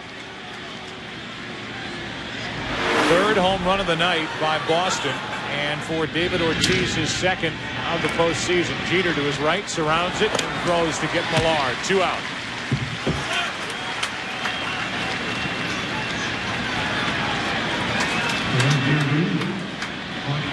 David Ortiz took David Wells deep twice in a game here the 4th of July. In that game, David Wells allowed 5 Red Sox home runs. Again, Ortiz got him twice, and he gets him here tonight in Game 7.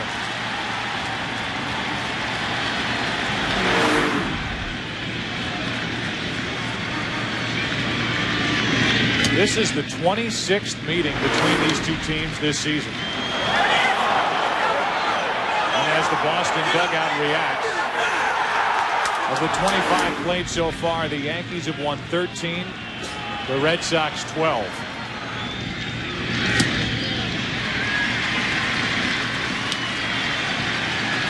Wells, who has a lot of experience out of the bullpen early in his career in Toronto, made 1 relief appearance this season. With 2 out, nobody on, it's 0-2 on Trot Nixon.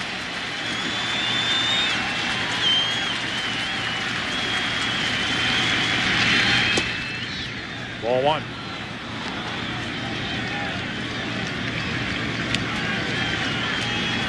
Nixon homered for the 4th time in his career against Roger Clemens back in the 2nd. A 2-run shot to start the scoring.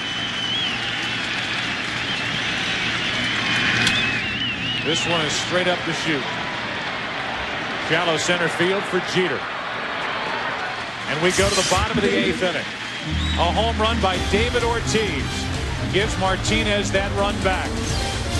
He heads back to work. It's 5-2 Boston. The League Championship Series on Fox, brought to you by Master and Commander, the year's most anticipated motion picture, starring Russell Crowe, November 14th. By Taco Bell, where you can spice up the night. By Staples, that was easy. And by America Online, look for 9.0 optimized coming this fall.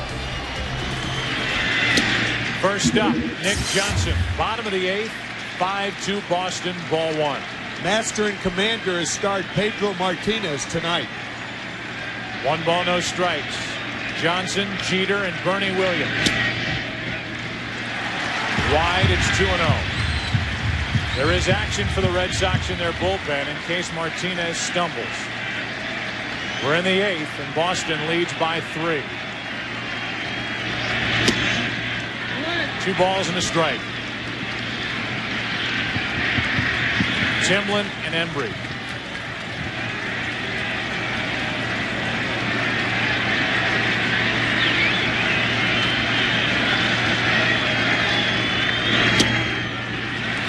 It's 3-1. Nick Johnson took the 2-0 pitch. We'll see if he's taking 3-1.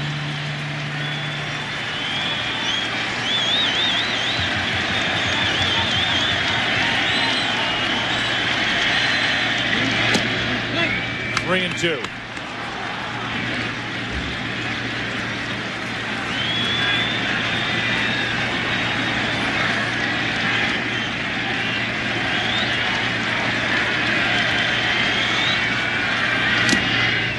The Boston Globe today called this game the biggest game in one of sports' greatest rivalries. Everybody looking at Pedro Martinez and how he would respond after what happened on Saturday afternoon in Game 3. Some saying Pedro Martinez still had to have that one game, that highlight game in his career. Johnson pops up. Garciaparra waits for it. One out in the eighth. The papers here. One of the headlines had a picture of Pedro Martinez after Saturday's Game 3, and they called him Fenway Punk. They were all waiting here at Yankee Stadium for him to get here, to step on the field, to warm up. He was not intimidated one bit.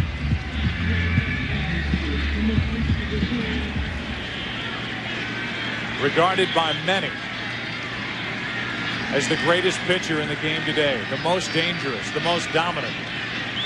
And with one out here in the bottom of the eighth inning, he works to Derek Jeter. With the Red Sox 5 defensive outs away from heading to the World Series.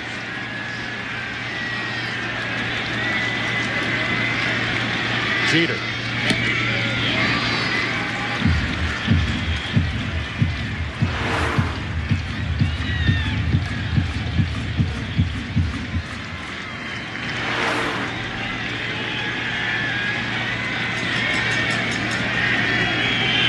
Jeter 0 for 3 in this game. He's fouled out, grounded out, struck out. Strike 2.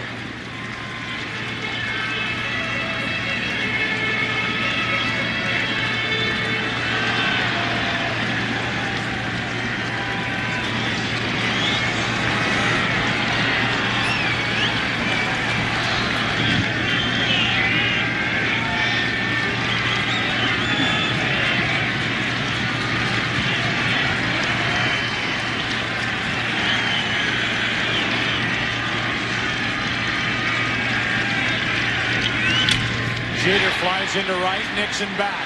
On the run, it's over his head. Jeter will dig for second and hold there with a double.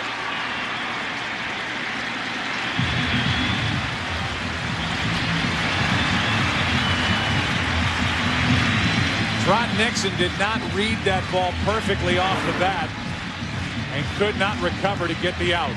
He went to his right first, and then the ball tailed behind him.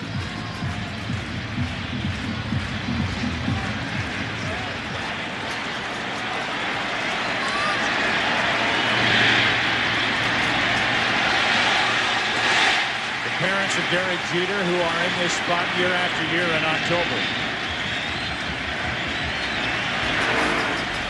And Jeter trying to get something going in the bottom of the eighth with one out. Here's Bernie Williams, 1 out of 3.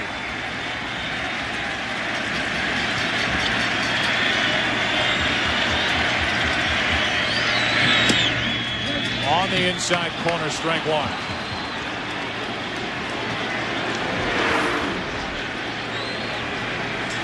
When the Yankees have runners on, Pedro throws the hardest. 95, a couple of pitches the last inning with runners on at first and second. Now 92 to Williams on the inside corner.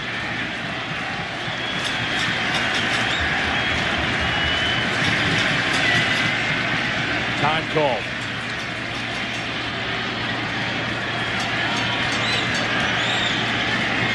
It's Williams now. Matsui, the number 5 hitter, on deck.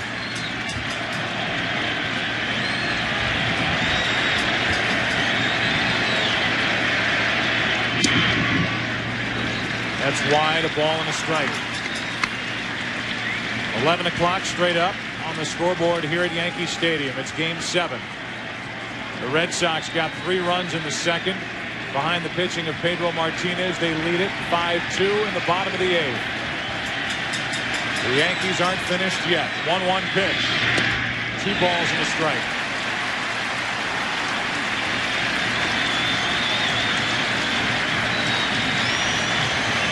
With Matsui, the left-handed hitting outfielder, on deck. Alan Embry, the lefty,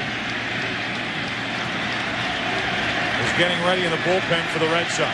And you get the feeling that he will be the pitcher against Matsui one way or the other. That's foul. 114 pitches on the night for Pedro Martinez.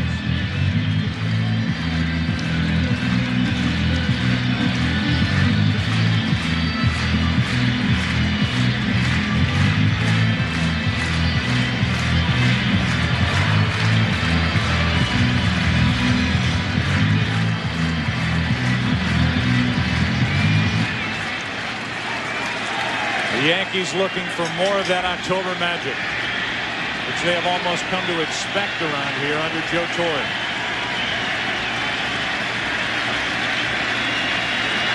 The 2-2 into center field. Damon will play it on a hop. Jeter will come to the plate. It's a 2-run game.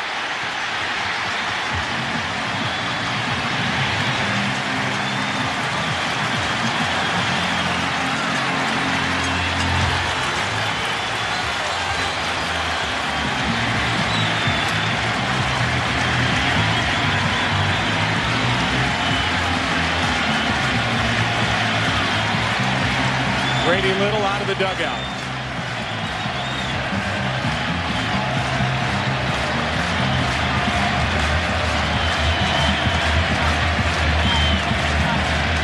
With 115 pitches on the night, Grady Little is going to stick with his starter.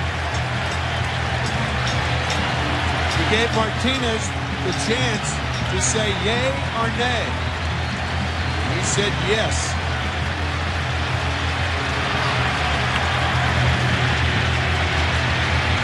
Tying run at the plate for New York. It's Hideki Matsui.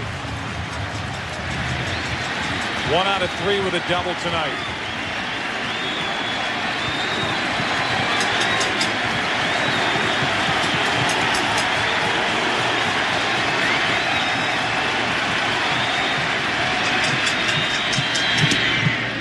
Strike 1.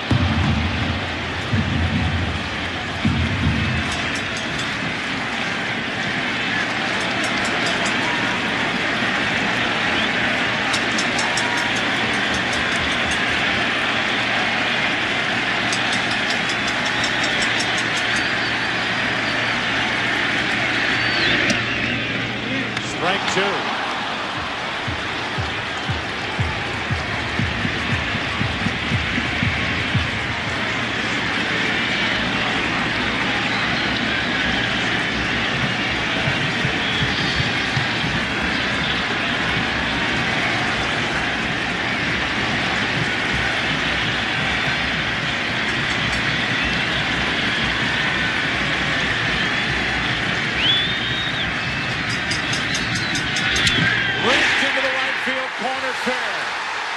Bernie Williams will dig. It's a ground rule double.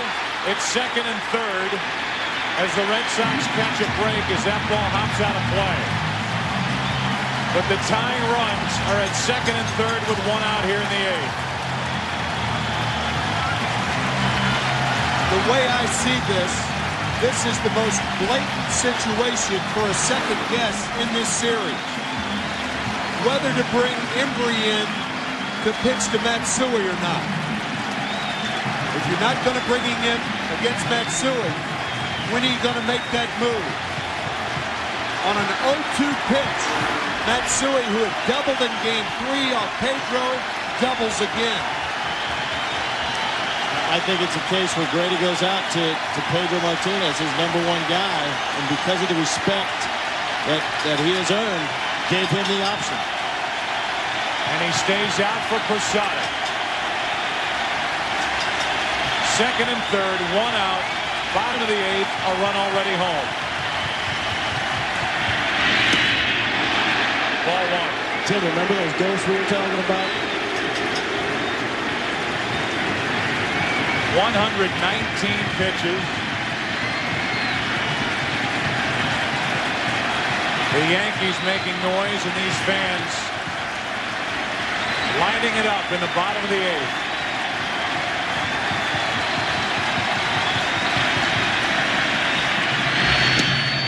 A breaking ball for a strike.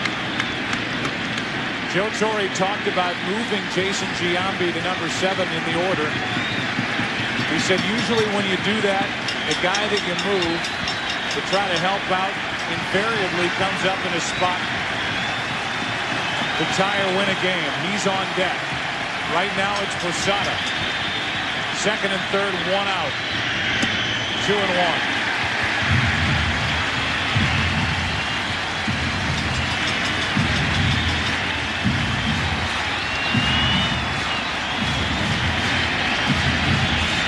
Jason Giambi struck out with runners on at second and third last night against Alan Embry. So a place to put Posada if Pedro elects to do that.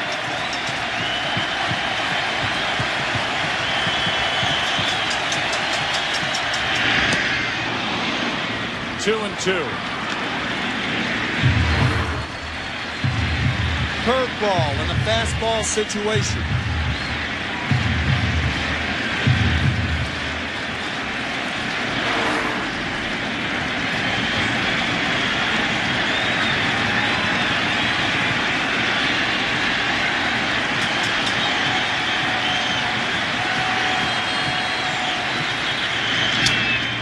Flare into center field. Out as Walker won't get it. The base running of Matsui. He comes home. Nobody covers second. Tie game.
Embry takes over the left-hander.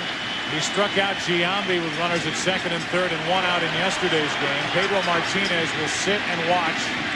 It's a 5-5 game and time is called at the plate. 123 pitches on the night. The 4th most for Pedro Martinez this season.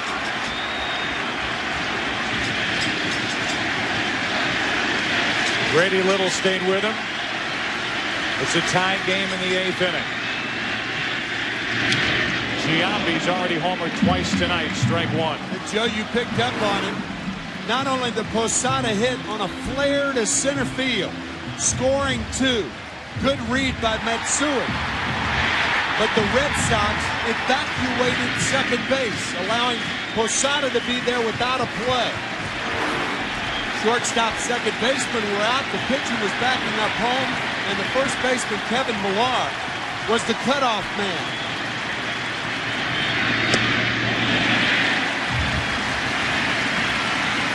One ball, one strike. Go-ahead run at second with 1 out. Mariano Rivera in the bullpen for the Yankees.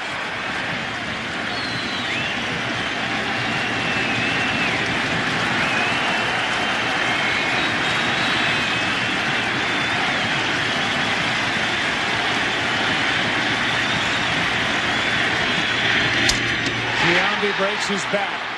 Damon comes on for the second out of the inning. Well, you said it at the time with Bernie Williams at the plate. Jeter was on at second. Williams, an RBI base hit. Embry was ready in the bullpen for Hideki Matsui. He stayed in the bullpen. Pedro Martinez at the end of a long night.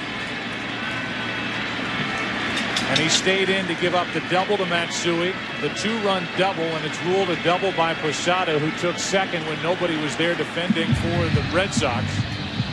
Now Embry comes in, gets Giambi on a fly ball to center, with Enrique Wilson at the plate, and the go-ahead run at second, 2 out, a meeting on the mound with Grady Little, Alan Embry, and Jason Varitek. You know that Grady Little, as he's making the move right here, you know that Pedro Martinez said, I want to stay in the game. Sometimes the manager has to overrule the superstar. In that case, he didn't. Embry in too late. Embry gets 1 out, another pitching change. This chick's rocking your bro on the dance floor, but she's towing an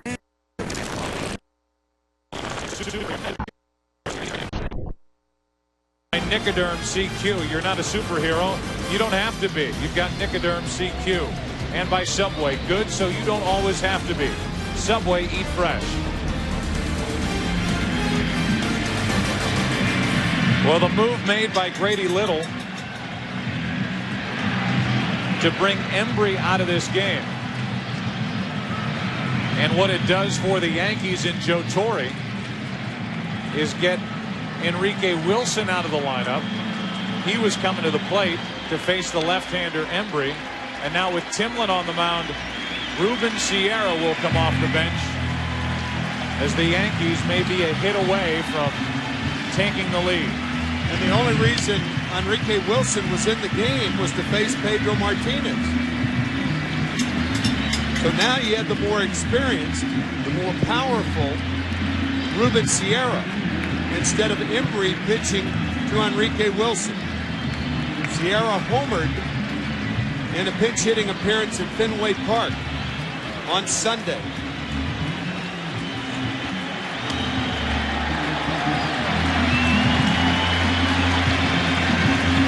It's been a long bottom of the 8th inning. Pedro Martinez starting the inning with a pop-up by Johnson. Jeter doubles into right. The hit by Williams, the double by Hideki Matsui. The flare by Posada falling in. Matsui read it right off the bat, scored. Posada down to second. Now there with 2 out. Pedro Martinez has left it up to the bullpen. Embry got Giambi on a fly ball to center. And with Ruben Sierra coming up, the Red Sox are going to walk Sierra with Kareem Garcia on deck.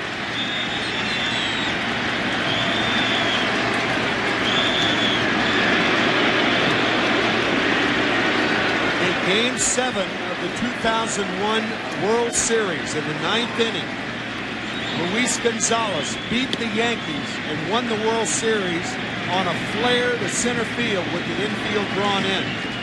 And tonight, in Game 7, 2 years later, the Yankees have tied it on a flare to center by Posada.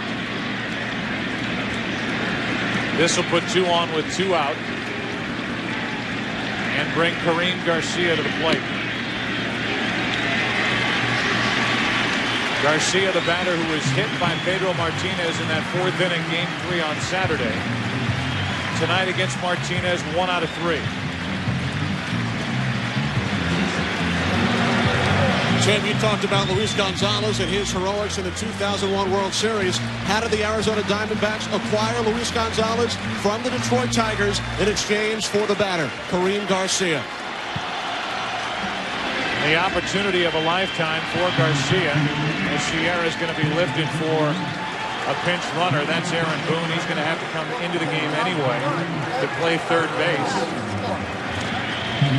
Here's Kareem Garcia, who started the season in Buffalo at AAA for Cleveland, traded here to the Yankees, batting in the 8th inning with 2 on, 2 out. Game 7, a 5-5 score. Ball one.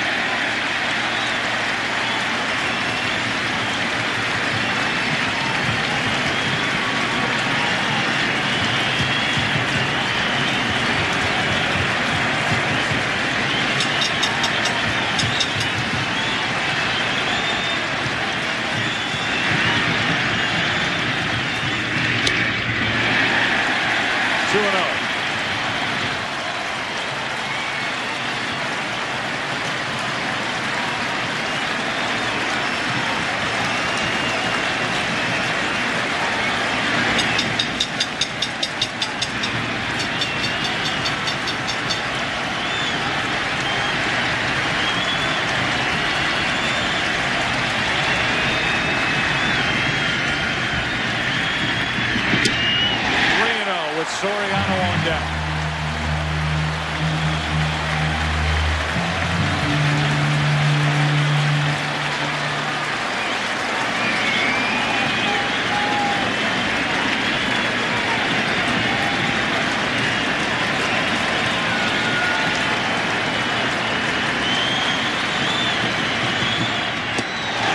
Bases loaded with 2 out.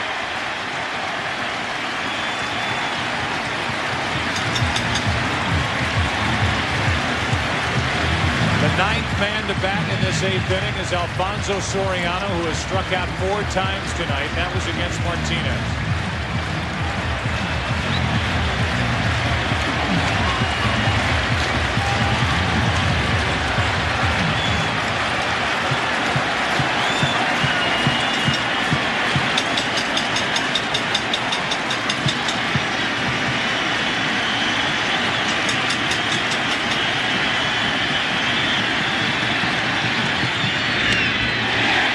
In a row out of the strike zone from Timlin, and here comes Dave Wallace, the pitching coach.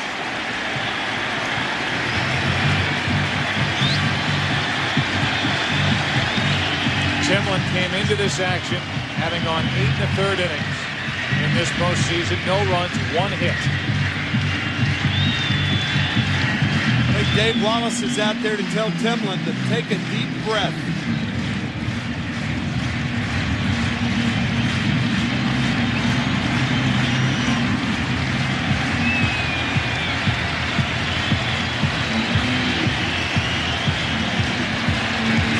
Willie Randolph with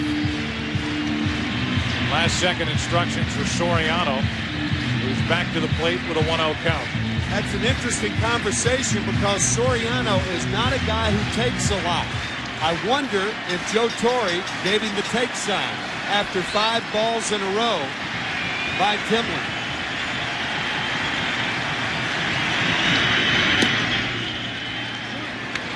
One ball, one strike. You did.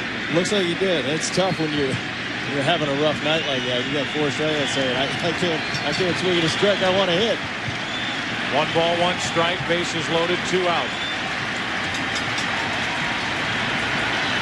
Tie game in the 8th. Off the mound to Walker. What a play by Todd Walker.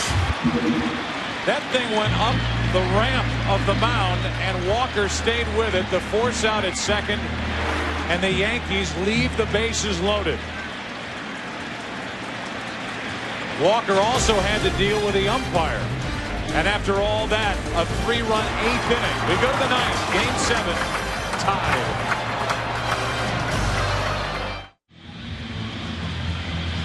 And now in a tie game, the Yankees bring in Mariano Rivera for 2 innings.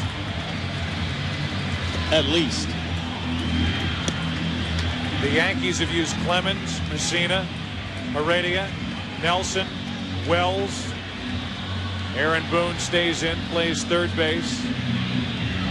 And the Yankees have Rivera, who has a postseason record 29 saves and a postseason ERA of 0.81. The last time Rivera was on the mound for the Yankees in a Game 7 was in the World Series in Arizona. The hit by Gonzalez. And the victory in the series for the Diamondbacks. Miller, Varitek, and Johnny Damon, the hitters for the Red Sox.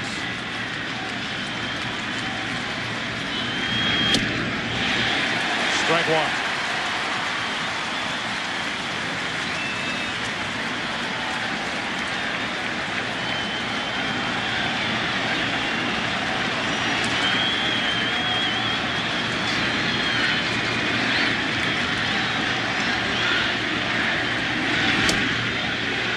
One ball, one strike.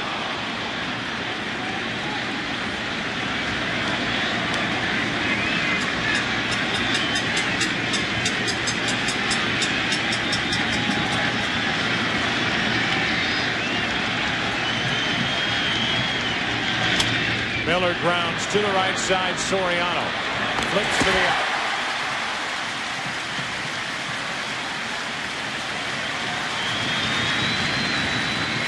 And now it's Varitek. The reliable, durable, everyday catcher for the Boston Red Sox. He's doubled in this game. He has hit 4 home runs this postseason.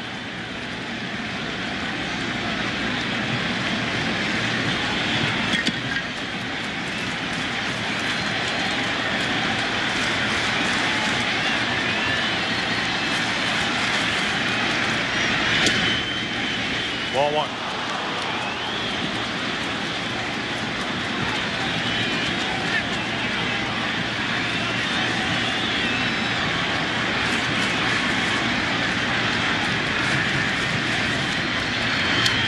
Big rip by Varitek, who was trying to untie it. It's 1 ball, 1 strike. That is 5 inside targets by Posada for Rivera. No other pitcher in baseball in a tie game in the 9th inning would get an inside target 5 pitches in a row. Make it 6.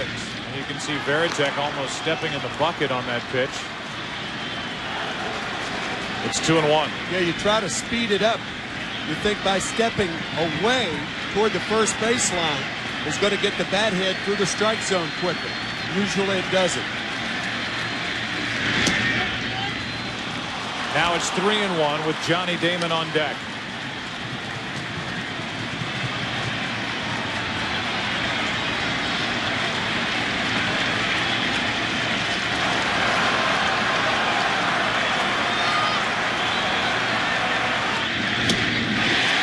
Two.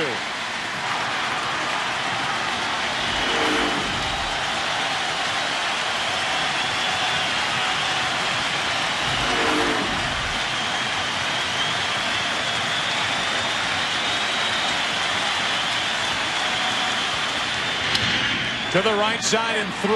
Nick Johnson was almost literally on the line and had no chance to get to that ball to his right. It's a 1-out single for Varitek. Nick Johnson was on the line against David Ortiz in game 4, and he made a catch in foul territory. Make that game 2 here at Yankee Stadium.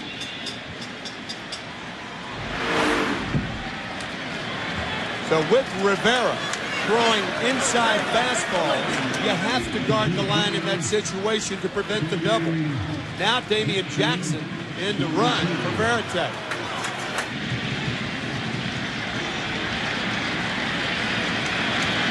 Johnny Damon at the plate. Go ahead run at first with 1 out here in the top of the 9th.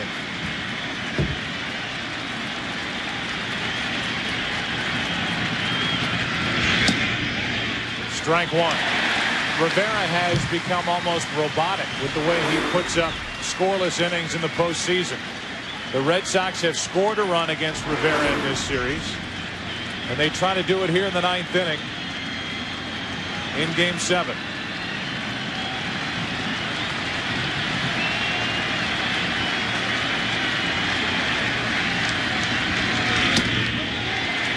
Damon lays off the high delivery. 1 ball, 1 strike.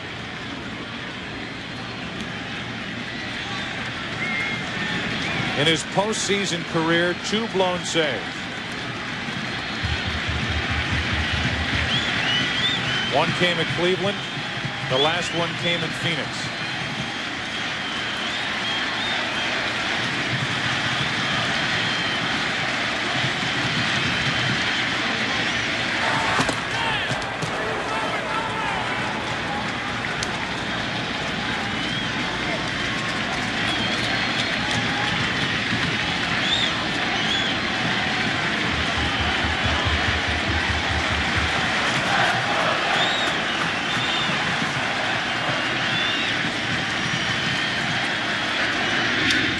Jackson started and stopped. Damon went after it. It's 1-2. What that does, it makes the middle infielders commit. Derek Jeter towards second. Also Soriano. And Posada coming up too quickly.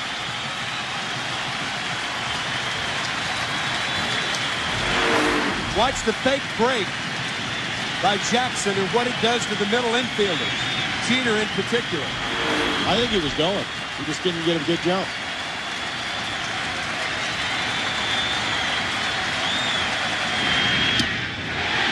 Damon takes ball 2.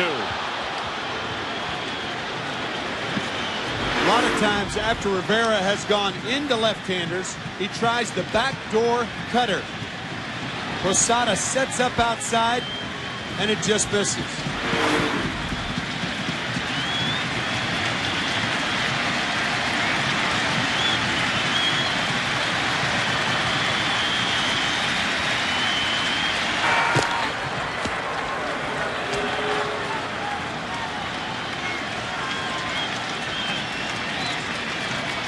Damian Jackson during the regular season stole 16 bases, was caught 8 times.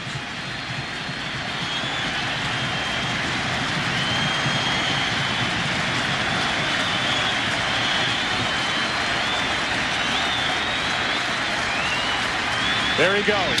Damon grounds it foul.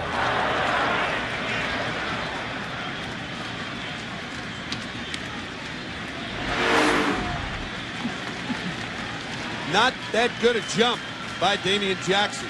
But that's why Nick Johnson was guarding the line. Push the ball to the fat part of the field, give up the single, and make them steal a base to get to second base. That's the theory behind it.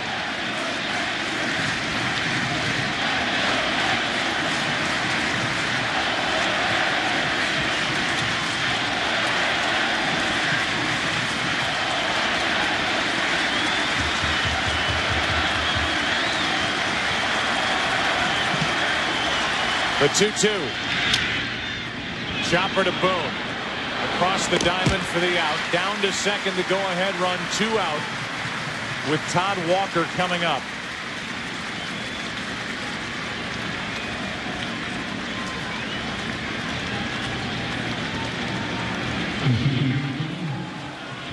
A visit to the mound from Jorge Posada, with Todd Walker digging in. 5-5 in the top of the 9th inning. The winner of this game will meet the Marlins on Saturday night, either in Boston or here in New York, for Game 1 of the World Series. The Red Sox and Pedro Martinez had a lead going into the bottom of the 8th, even with 1 out and nobody on in the bottom of the 8th inning. But the Yankees came up with 3 to tie it. Matsui shallow in left field, and that's where he should be.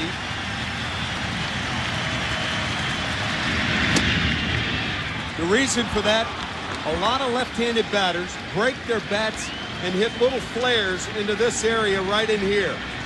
That's why the off-fielder, Matsui in this particular case, plays a little more shallow than he would on most pitches. Todd Walker tripled off Rivera in Game 5. He takes in at the knees, 1-1.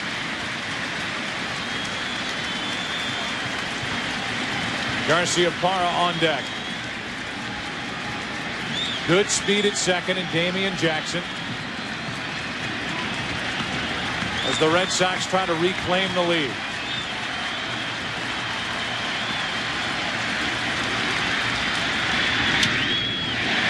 One and 2 on Walker.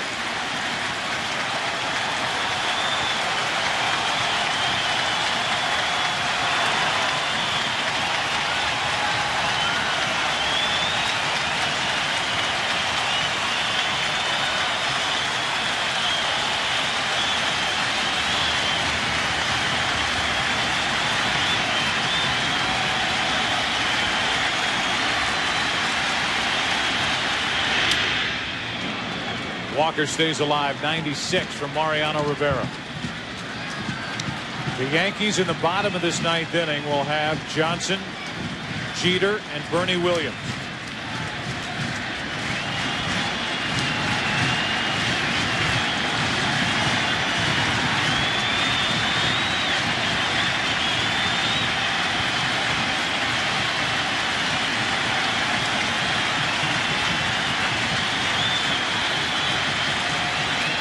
Todd Walker floats one, caught by Soriano.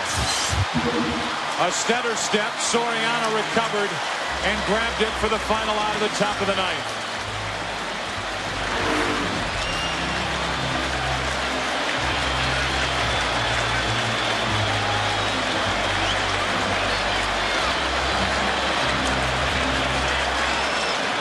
The reaction by Rivera when that ball left the bat, it looked like it had a chance to fall in. But Soriano was there waiting for it. We go to the bottom of the ninth inning of game number 7. Series tied. Game 7 is tied. Mariano Rivera got the final out on this from Todd Walker.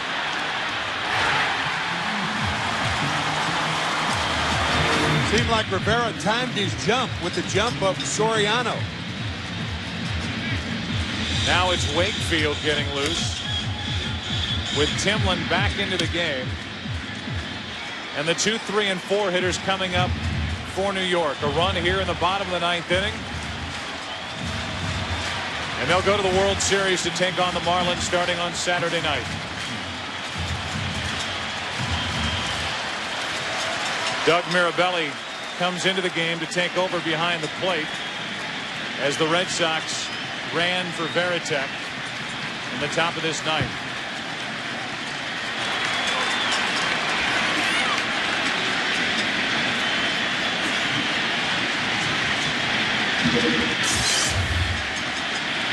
Nick Johnson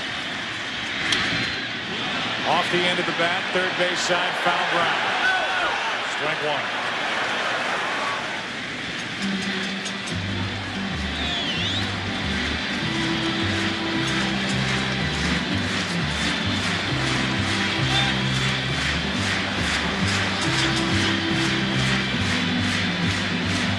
Johnson hitless in 3 at-bats tonight. 6 out of 25 in this ALCS.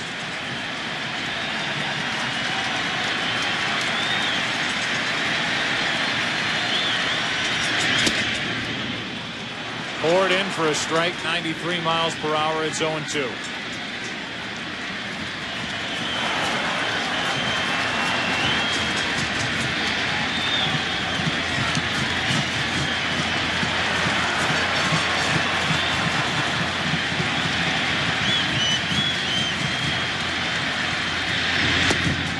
Ball one.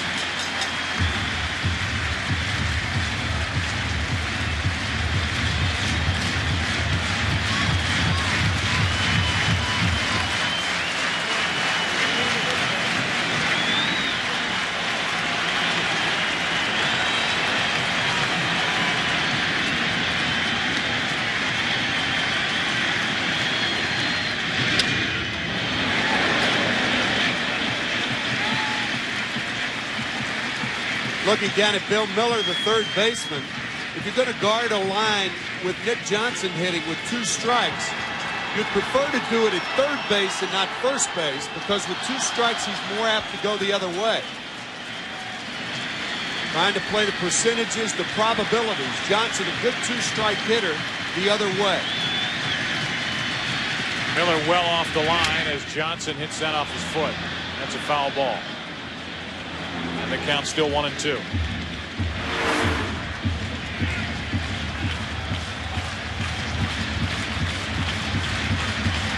Right off the right ankle.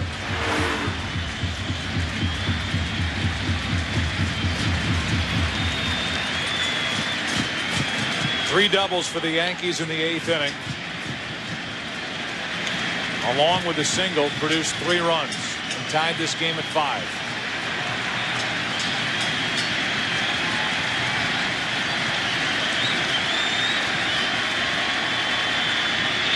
2-2.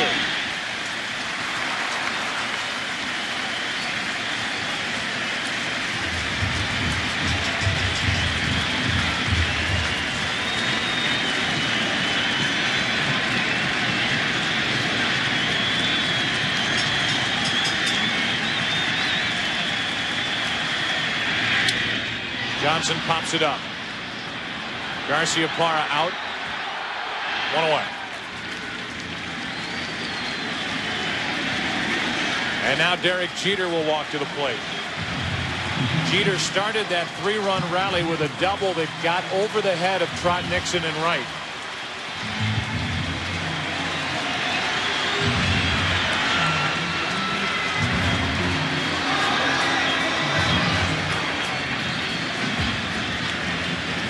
Jeter came into this game with a .365 career postseason batting average here at Yankee Stadium. 1 out of 4 with a double and a run scored this evening.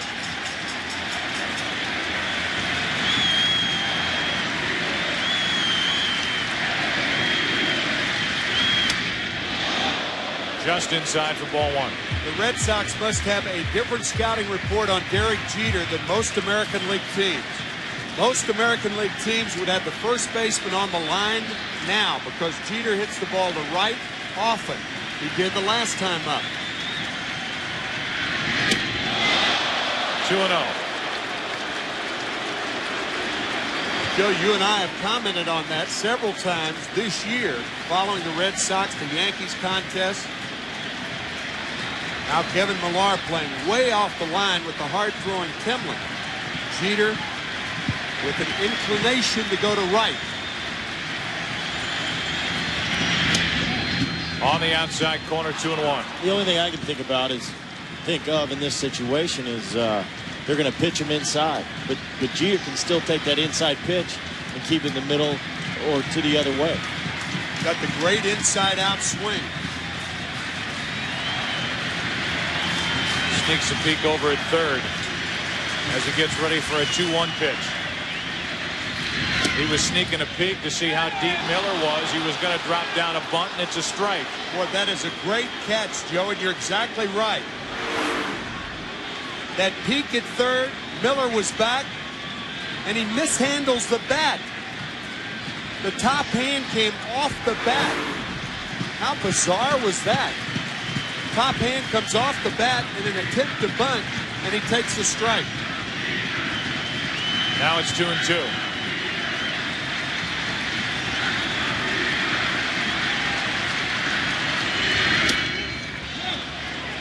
Three and 2.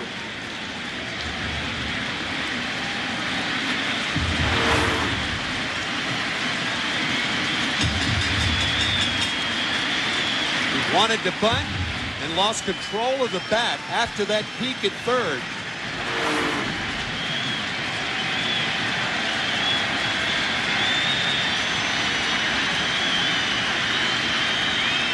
Three balls, 2 strikes, 1 out, nobody on. Jeter strikes out. Timlin got it by him.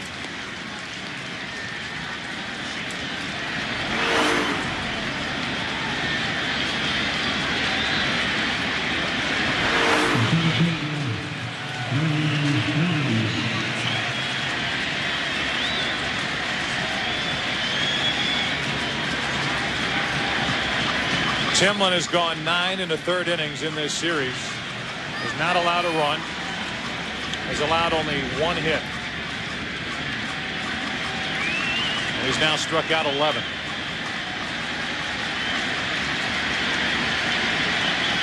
With 2 out, Bernie Williams at the plate. Strike 1. Here's that peak Joe Buck was talking about right before the 2-1 pitch.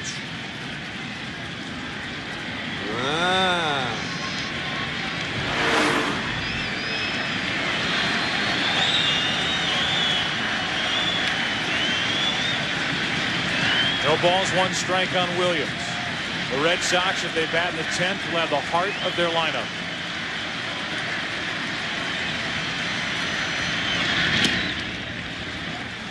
One and 1.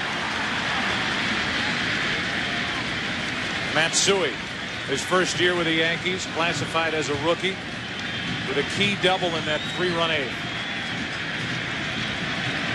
They got it off Pedro Martinez with Alan Embry standing in the bullpen.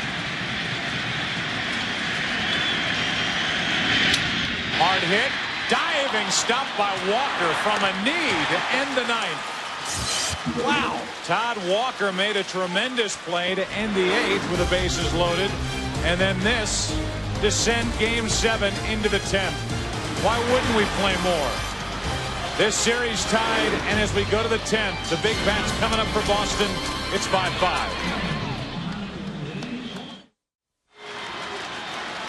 Had that ball gotten by Todd Walker, it may have been a double into right center field. It was hit that hard, but Walker recovers and throws from his right knee to get Bernie Williams.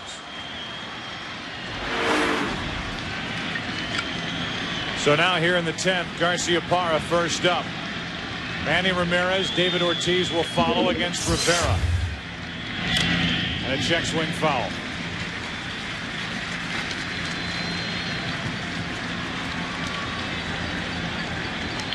Garciaparra 1 hit tonight, 5 in the last 2 games.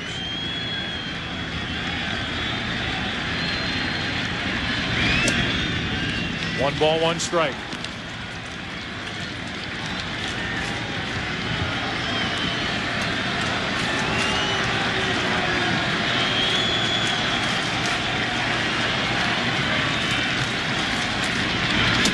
Good pitch and under the hands of Garciaparra, 1-2.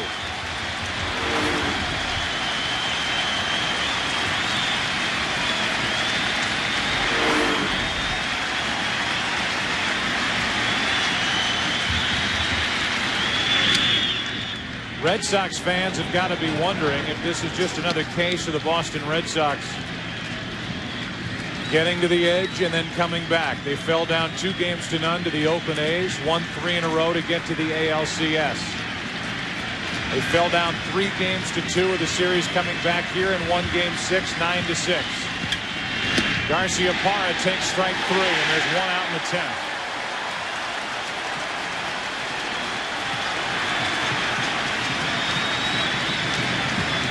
No argument from Garciaparra. It was a high strike just above the waist. Looked like a cutter. The only cutter he threw him that at bat. He went up, threw him sinker, sinker, sinker, and then threw him a cutter. When nobody could tie up right-handers like Rivera. It's tough. Here's Manny Ramirez with 1 out, nobody on.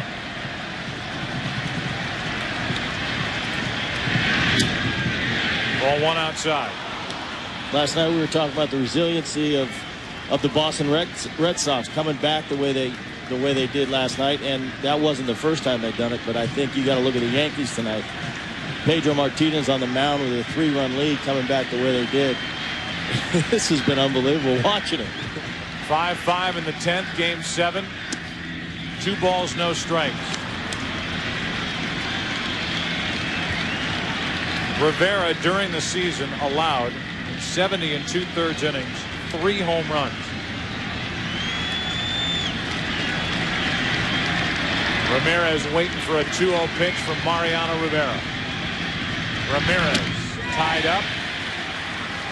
He went. It's 2-1.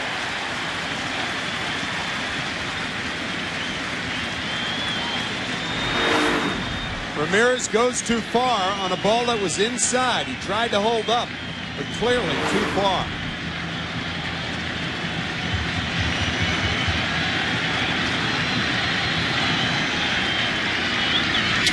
Shattered bat and a foul into the seats. 2 balls, 2 strikes.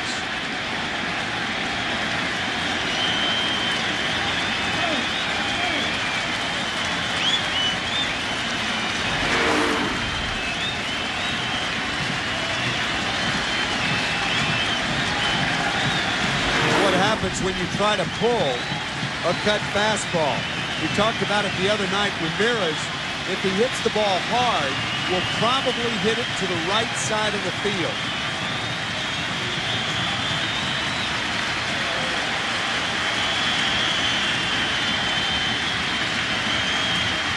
A 2-2 from Rivera. Soriano. 2 out.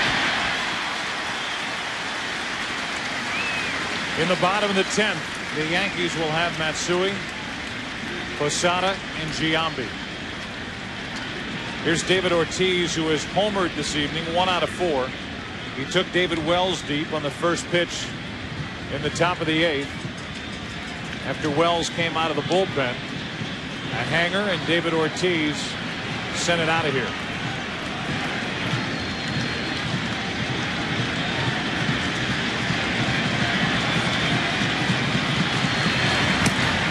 The knuckleballer Tim Wakefield getting loose.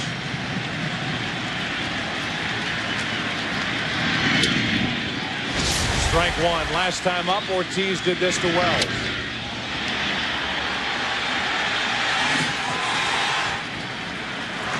That made it 5-2.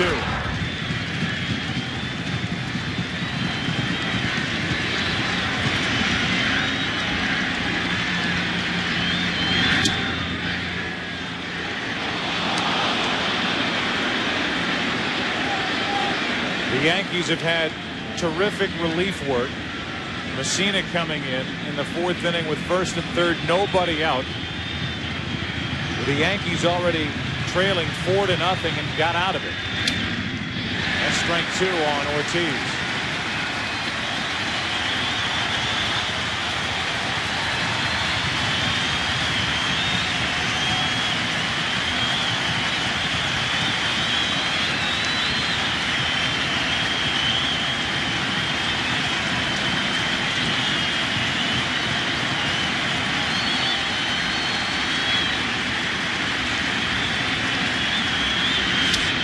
Down the left field line into the corner. Matsui will play it off the wall. Ortiz will be in at second with a double.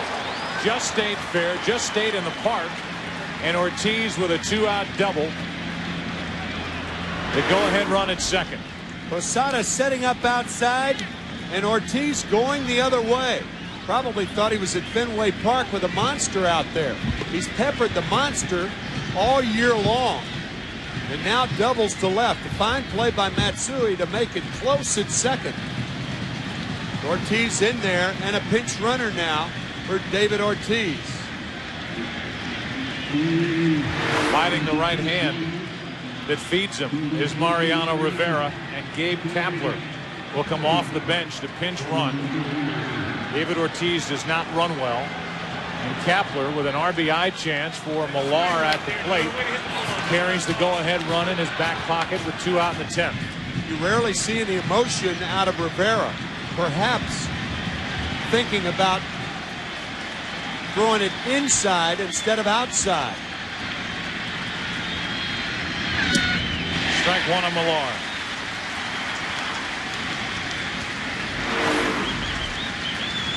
Posada sets up outside. Supposed to be a backdoor cutter. And just a terrific piece of hitting by David Ortiz. Millar trying to deliver with 2 outs.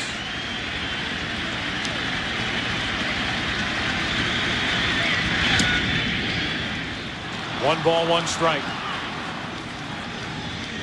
Now Williamson joins Wakefield in the Red Sox bullpen in case Boston gets a run here in the 10th inning and takes the lead.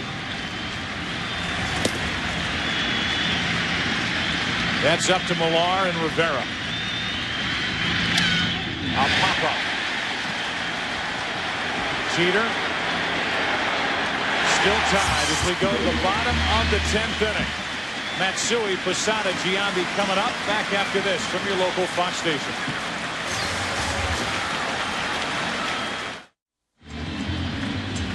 Tim Wakefield, the knuckleballer who has been so good in this series, takes over. It is midnight in the Bronx. We're in the bottom of the 10th inning, and Wakefield this postseason 2-1. But so far he was the winner in game number 1 of this ALCS. And then came back in game number 4 and got the victory. He has been as valuable a member of the Red Sox as they've had in this series with the Yankees. And now with his catcher, Mirabelli, behind the plate. Matsui is at the plate. 5-5 game. Dangerous foul ball into the seats. 1 ball, 1 strike.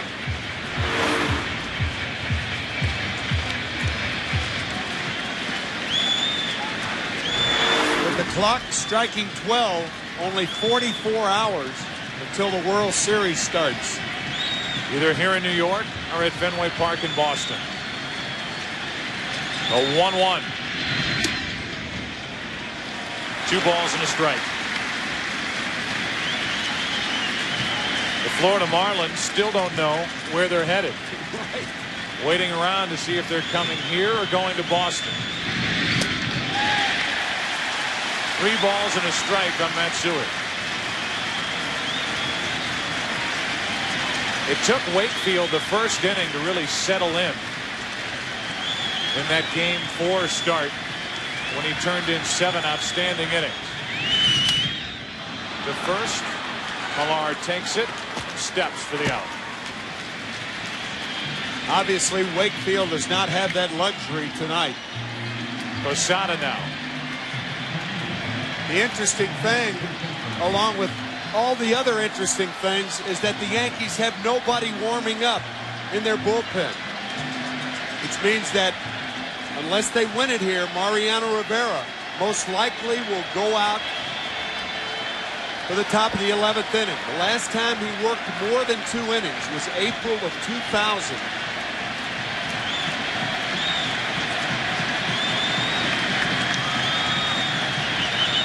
Posada, the one who tied it with that flare double into center field to score 2 in the 3-run 8th.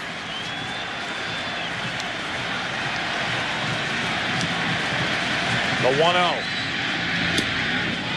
Posada held up 2-0.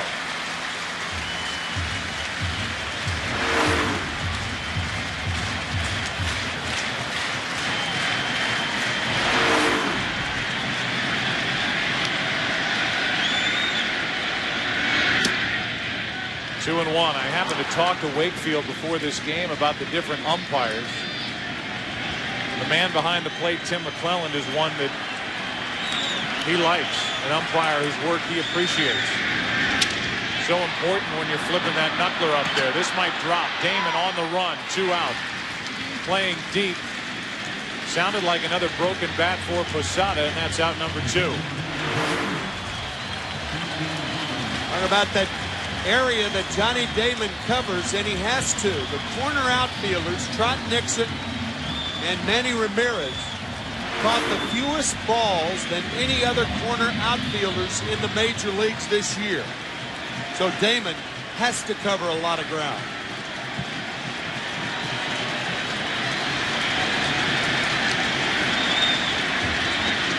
Giambi takes a strike. 0 for 5 in this series against Wakefield is Giambi.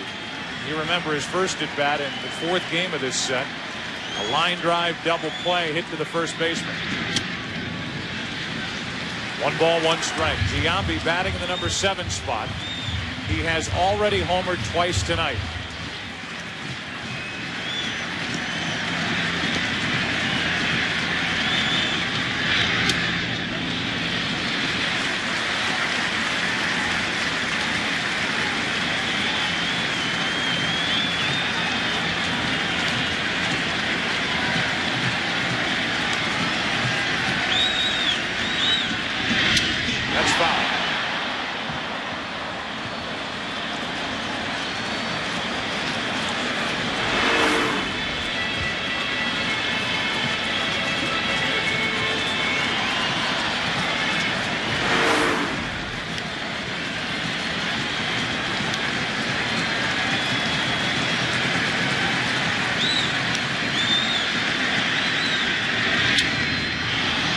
Shallow left, Manny Ramirez in, Miller out, and it's Ramirez. And it's the 11th inning now of Game 7. Nixon, Miller, and Mirabelli coming up for Boston. We're still tied in the Bronx, 5-5. Top of the 11th inning now, 5-5. Trot Nixon first up for Boston. Bill Miller and then Mirabelli. Nixon tonight has hit a 2-run homer, walked, struck out, popped up. Mariano Rivera out for a 3rd inning.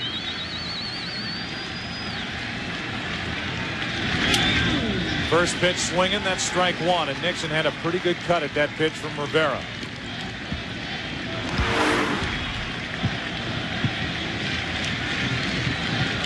Nixon has hit some dramatic home runs for the Red Sox. Game 3 of the division series in extra innings against the A's for the first victory in that series for Boston.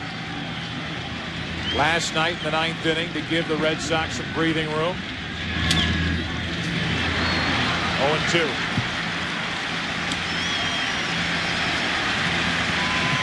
This will be pitch number 40 for Mariano Rivera.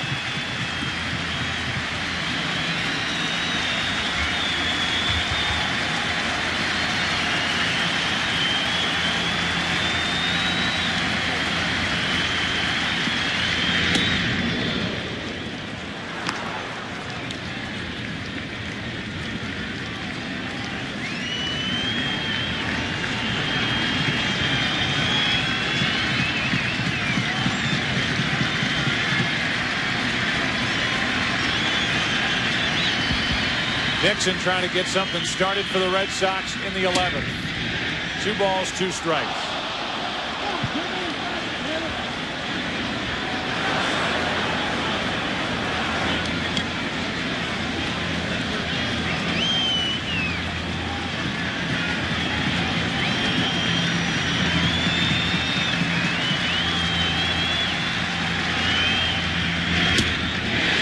One out.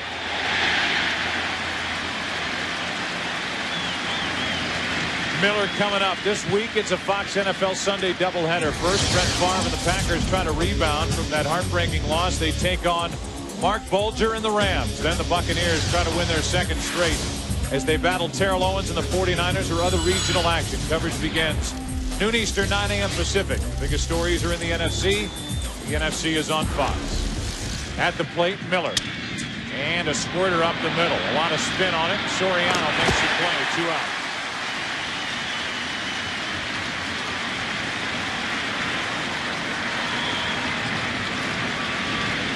And now it's Doug Mirabelli who took over behind the plate when the Red Sox had to pinch run for Varitek in the 9th inning with Damian Jackson.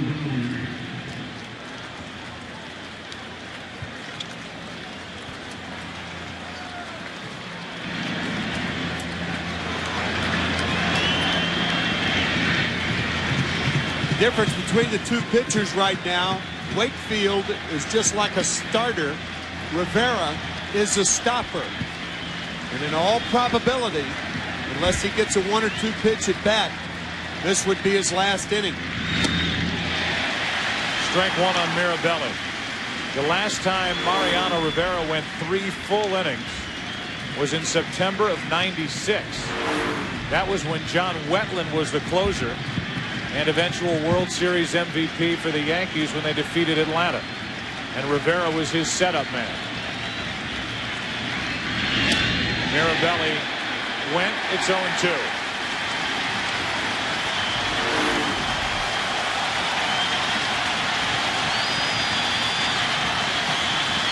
You've got to start it early, so it's tough to hold up when the ball's not a strike.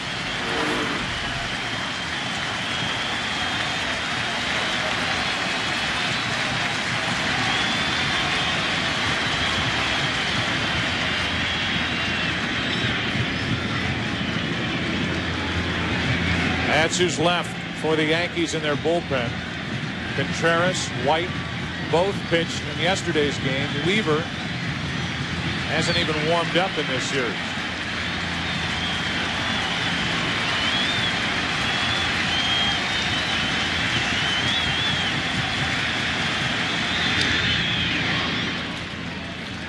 Still 0-2 on the Boston catcher.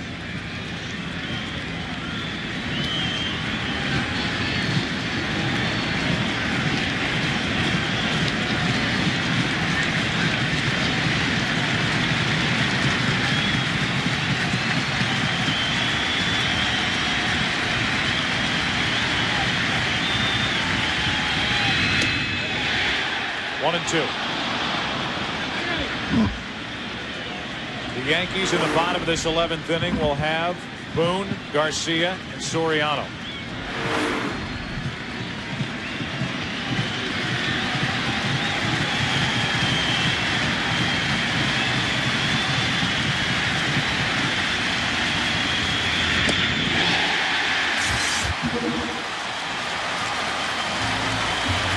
shutout innings from Mariano Rivera sets up the bottom of the 11th in Game 7. Still tied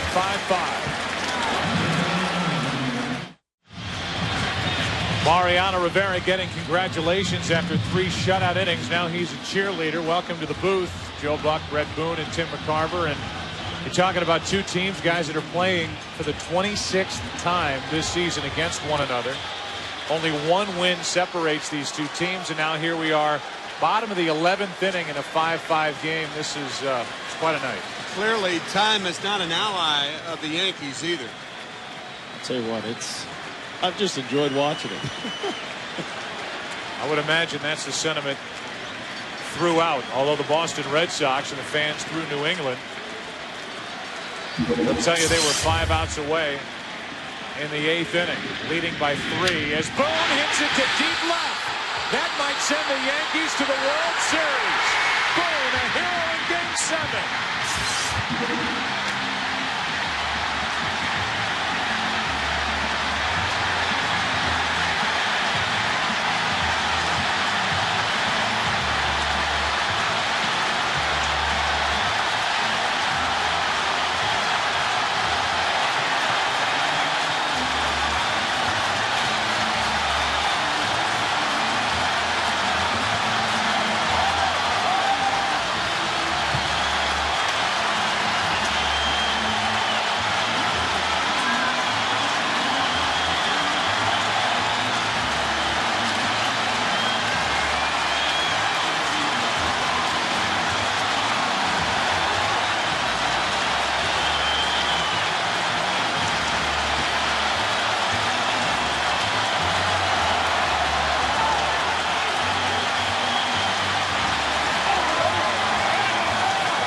You struggled so much throughout your postseason with the Yankees. What a time for your biggest hit. Wow. I can't even talk. This is, silver lining. It's unbelievable. I mean, Mo, so many heroes today, and I just happened to run into one. You got to be kidding me. It's awesome. When you came over from the Cincinnati Reds, you talked about not having been in the postseason. Now you get a chance to go to the World Series. It's got to be a special feeling. It's unbelievable.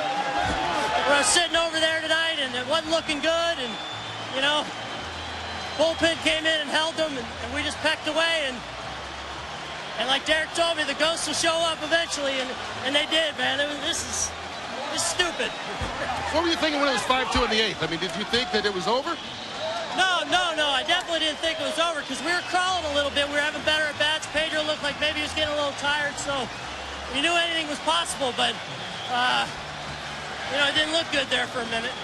Final question. Your brother Brett has been following you throughout this whole series. You going to celebrate with him tonight? Yeah, you better stay and hang out with us a little bit after this one. Unbelievable. All right, thanks a lot. Congratulations. Brett Boone, World Series hero. Guys. Well, Brett Boone, have you ever heard your brother Aaron speechless? I mean, he was basically flat out speechless. He was.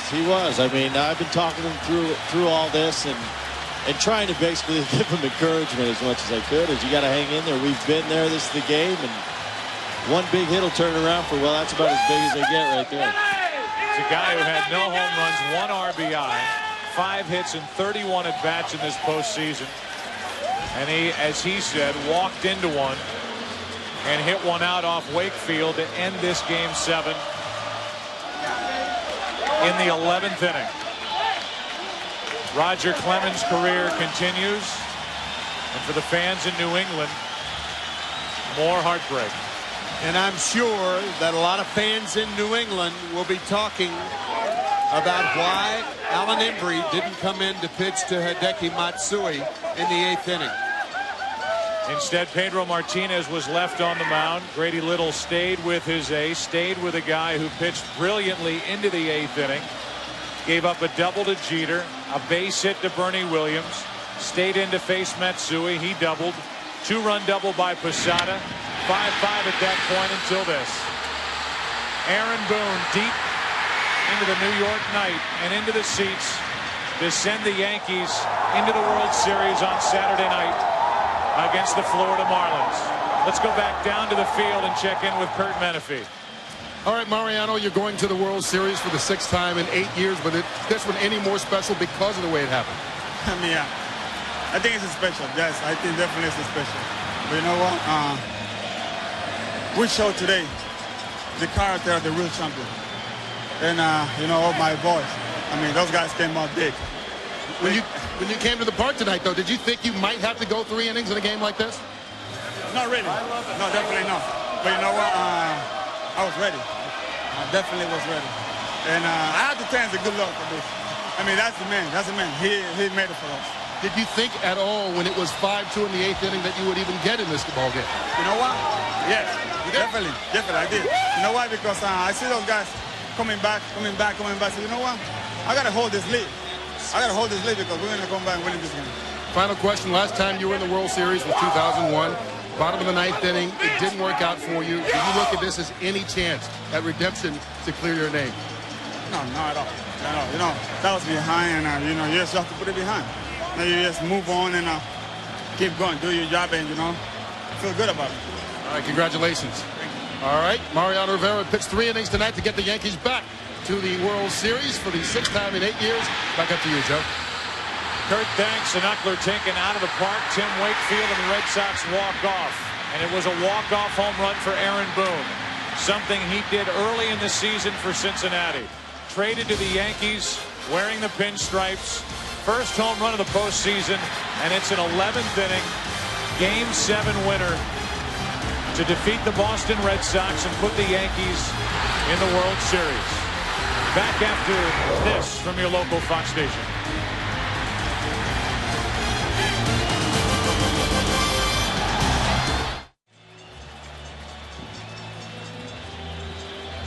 The final score, the Yankees win it in 11 innings here in Game 7 and win the series 4-3. Coming up next, your late local news, except for those of you on the West Coast. Let's go down inside the locker room and check in with Kenny Albert. Thank you very much, Joe Buckham. With the honorary president of the American League, Mrs. Jackie Autry, Yankees general manager Brian Cashman, manager Joe Torre, president Randy Levine behind Joe, Lon Trost, Steve Swindle, Hal Steinbrenner. Mrs. Autry, it's all yours. Well, on behalf of the Commissioner of Baseball, Bud Selig, the American League, and for all the Yankee fans throughout the world who I know enjoyed this series, I want to present you with the William Heritage Award for 2003, the American League Championship Trophy. Congratulations. Jackie. Thanks, Jackie. Thanks very much. I mean, we sure as hell didn't want to play Boston, but now that it's all over with, I'm glad we beat. Joe, you commented to Mrs. Autry just a moment ago, this never gets old. Oh, yeah, it never gets old. You know, you're not of a mind to say, you know, oh, we won a couple, let somebody else do it. Now, you get in that competition, I couldn't be more proud. I've had a great bunch of guys over the 8 years I've been here, but this ball club galvanized, and I felt it coming together our last trip to Boston, not the playoffs, before that, and they just started biting and scratching and doing a lot of things, not really caring what they look like, and it was, it just carried it right through. You're going to your 6th World Series in 8 years as manager of the Yankees. Beat the Mets in 2000, lost in 2001 to the Diamondbacks. What was going through your mind, 8th inning, down 5-2? Well, the only thing I knew that, you know, they did it to us yesterday. And every time I go out to the mound, I bring in a new pitcher. I'd say to Jeter, I said, well, this guy's liable to be the winner today, you know. And then Boomer, I said, you might as well win another game this week. And he says, why not? And then he gave up the home run just to make it tougher on us. But Mariano Rivera, what can you say about Mariano Rivera? And Aaron Boone, thank you. Thank you, General Manager. Aaron Boone. Well, let's bring in Yankees General Manager Brian Cashman. What was going through your mind, Brian? We'll get back to you, Brian. Let's go out to Kurt Menefee. Kurt?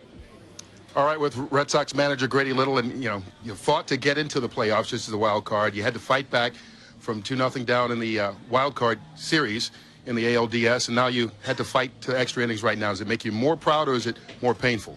Well, a little bit of both. First of all, I want to congratulate Joe, his coaching staff, and that entire ball club over there. They battled just like we did, and but these bunch of boys that I have, I'm awfully proud of them. I think that we couldn't ask any more of them. They played their hearts out. They kept battling to the very end, and a little bit more, but we just came up a little short. Pedro battled big, 123 pitches thrown tonight.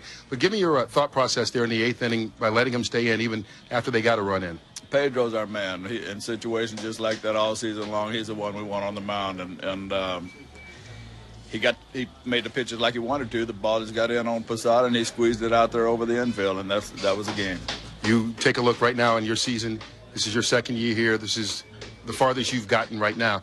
And right now, once again, going into this offseason, what do you feel it takes to get over this hump, especially, you know, being in the same division with the team that just knocked you out? We got to win one more game, and so we'll work on that and try to do it next year. All right, thanks a lot, Grady Little. Thank you. Manager of the Boston Red Sox. Kenny, back to you.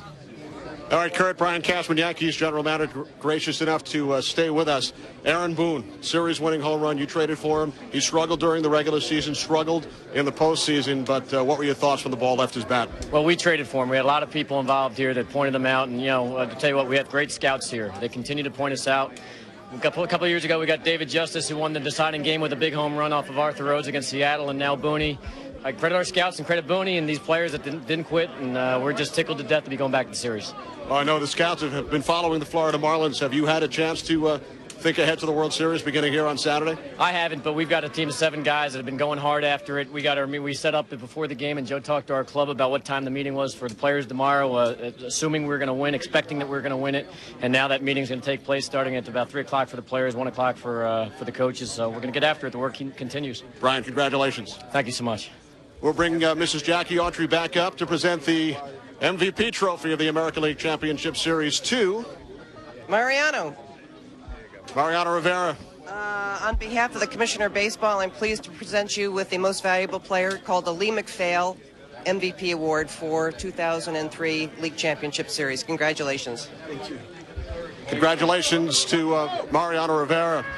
Looked like you may have had a blister on your finger. We had some shots of you in the dugout. How'd you feel? I was feeling great.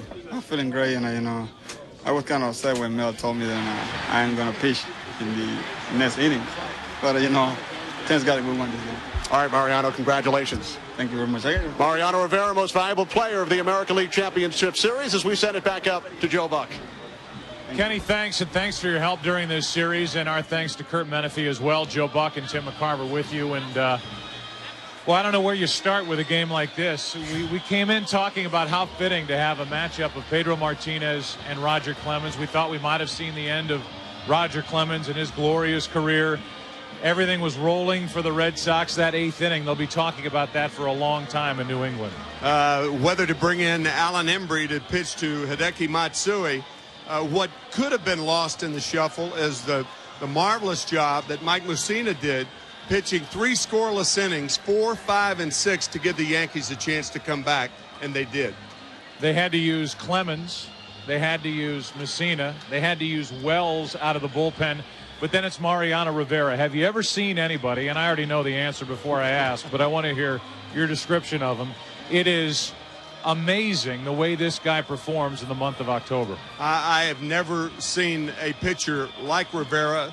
We've talked about it so many times. He throws 1-speed pitches outside and inside.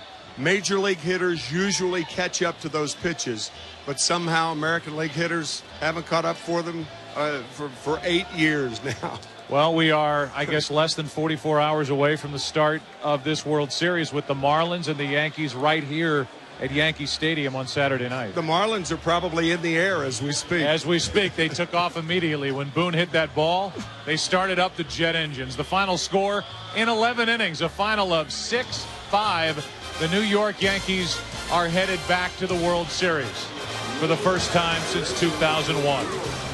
Well, so many things to talk about as we wrap up. This has been a wonderful series. Grady Little deserves a lot of credit for the job that he did as manager of this Boston Red Sox team. People will talk about that 8th inning. We talked about the 8th inning. But the job he did of bringing people together on that club and getting them to this point. They never quit. They continue to fight, even into the extra innings here tonight. And as we are about to start the World Series Saturday night, this is the 100-year anniversary of the first World Series. A World Series that the Boston Pilgrims, the Boston franchise, won.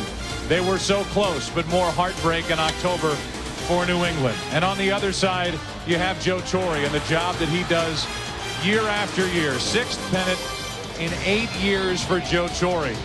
He sent Roger Clemens to the mound tonight. The career of Roger Clemens will continue on this October into the World Series. The final score, 6-5, Yankees over the Red Sox in 11. The coordinating producer of Major League Baseball on Fox and the producer of tonight's game, Michael Weissman. The director is Bill Webb. Our tape producer, Aaron Stoikov. Associate director, Kathy Hunt. The broadcast associates, Eric Billigmeyer and David Duvall. The VP of Field Operations, Jerry Steinberg. Our technical producer is Dave Hill. We do so much with Steve Horn, who assists us as our editorial consultant here in the booth. And we thank you for watching here tonight and look forward to Saturday night here at Yankee Stadium. The Florida Marlins, the New York Yankees, thanks to that from Aaron Boone in the World Series 2003. From all of us at Yankee Stadium, the house that Ruth built, we say so long. See you Saturday night. Jeannie and Kevin, it's all yours.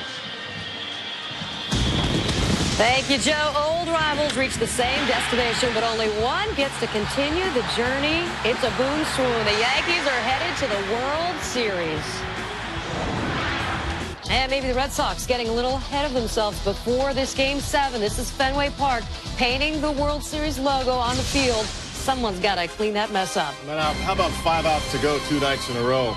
Yeah, Cubs. with the Cubs. Last night couldn't get it done. Believe in curses? Yeah, I don't, but I think, you know, you see something like this tonight in the 8th inning. It's a managerial decision. That's the difference. It's not the curse. It's not about that. He left his ace in there, Pedro Martinez. You got Alan Embry up. I agree with Tim McCarver.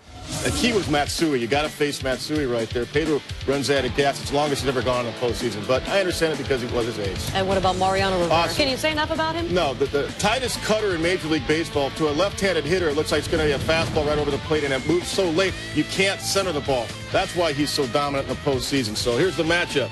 The Yankees and the Marlins. I mean, and this is a speed team for the Marlins. I mean, this is one of the best comeback teams in Major League Baseball. Juan Pierre, Castillo, they're going to be tough. Pudge Rodriguez won an MVP a couple of years ago, and we know what the Yankees are all about. And very interesting because they're so much like the Angels, a team that the Yankees could not get past last year. So it'll be a good series Saturday, 7:30 Eastern, 4:30 Pacific, Game 1. And attention, Roger Clemens, get that glove, get back out to the mound. You got a few more pitches to throw on your way to Cooperstown. A little rest first. All right, for Kevin Kennedy, I'm Jeannie Zalasko. Thank you so much for watching. This postseason ride continues with Game 1 of the World Series Saturday on Fox.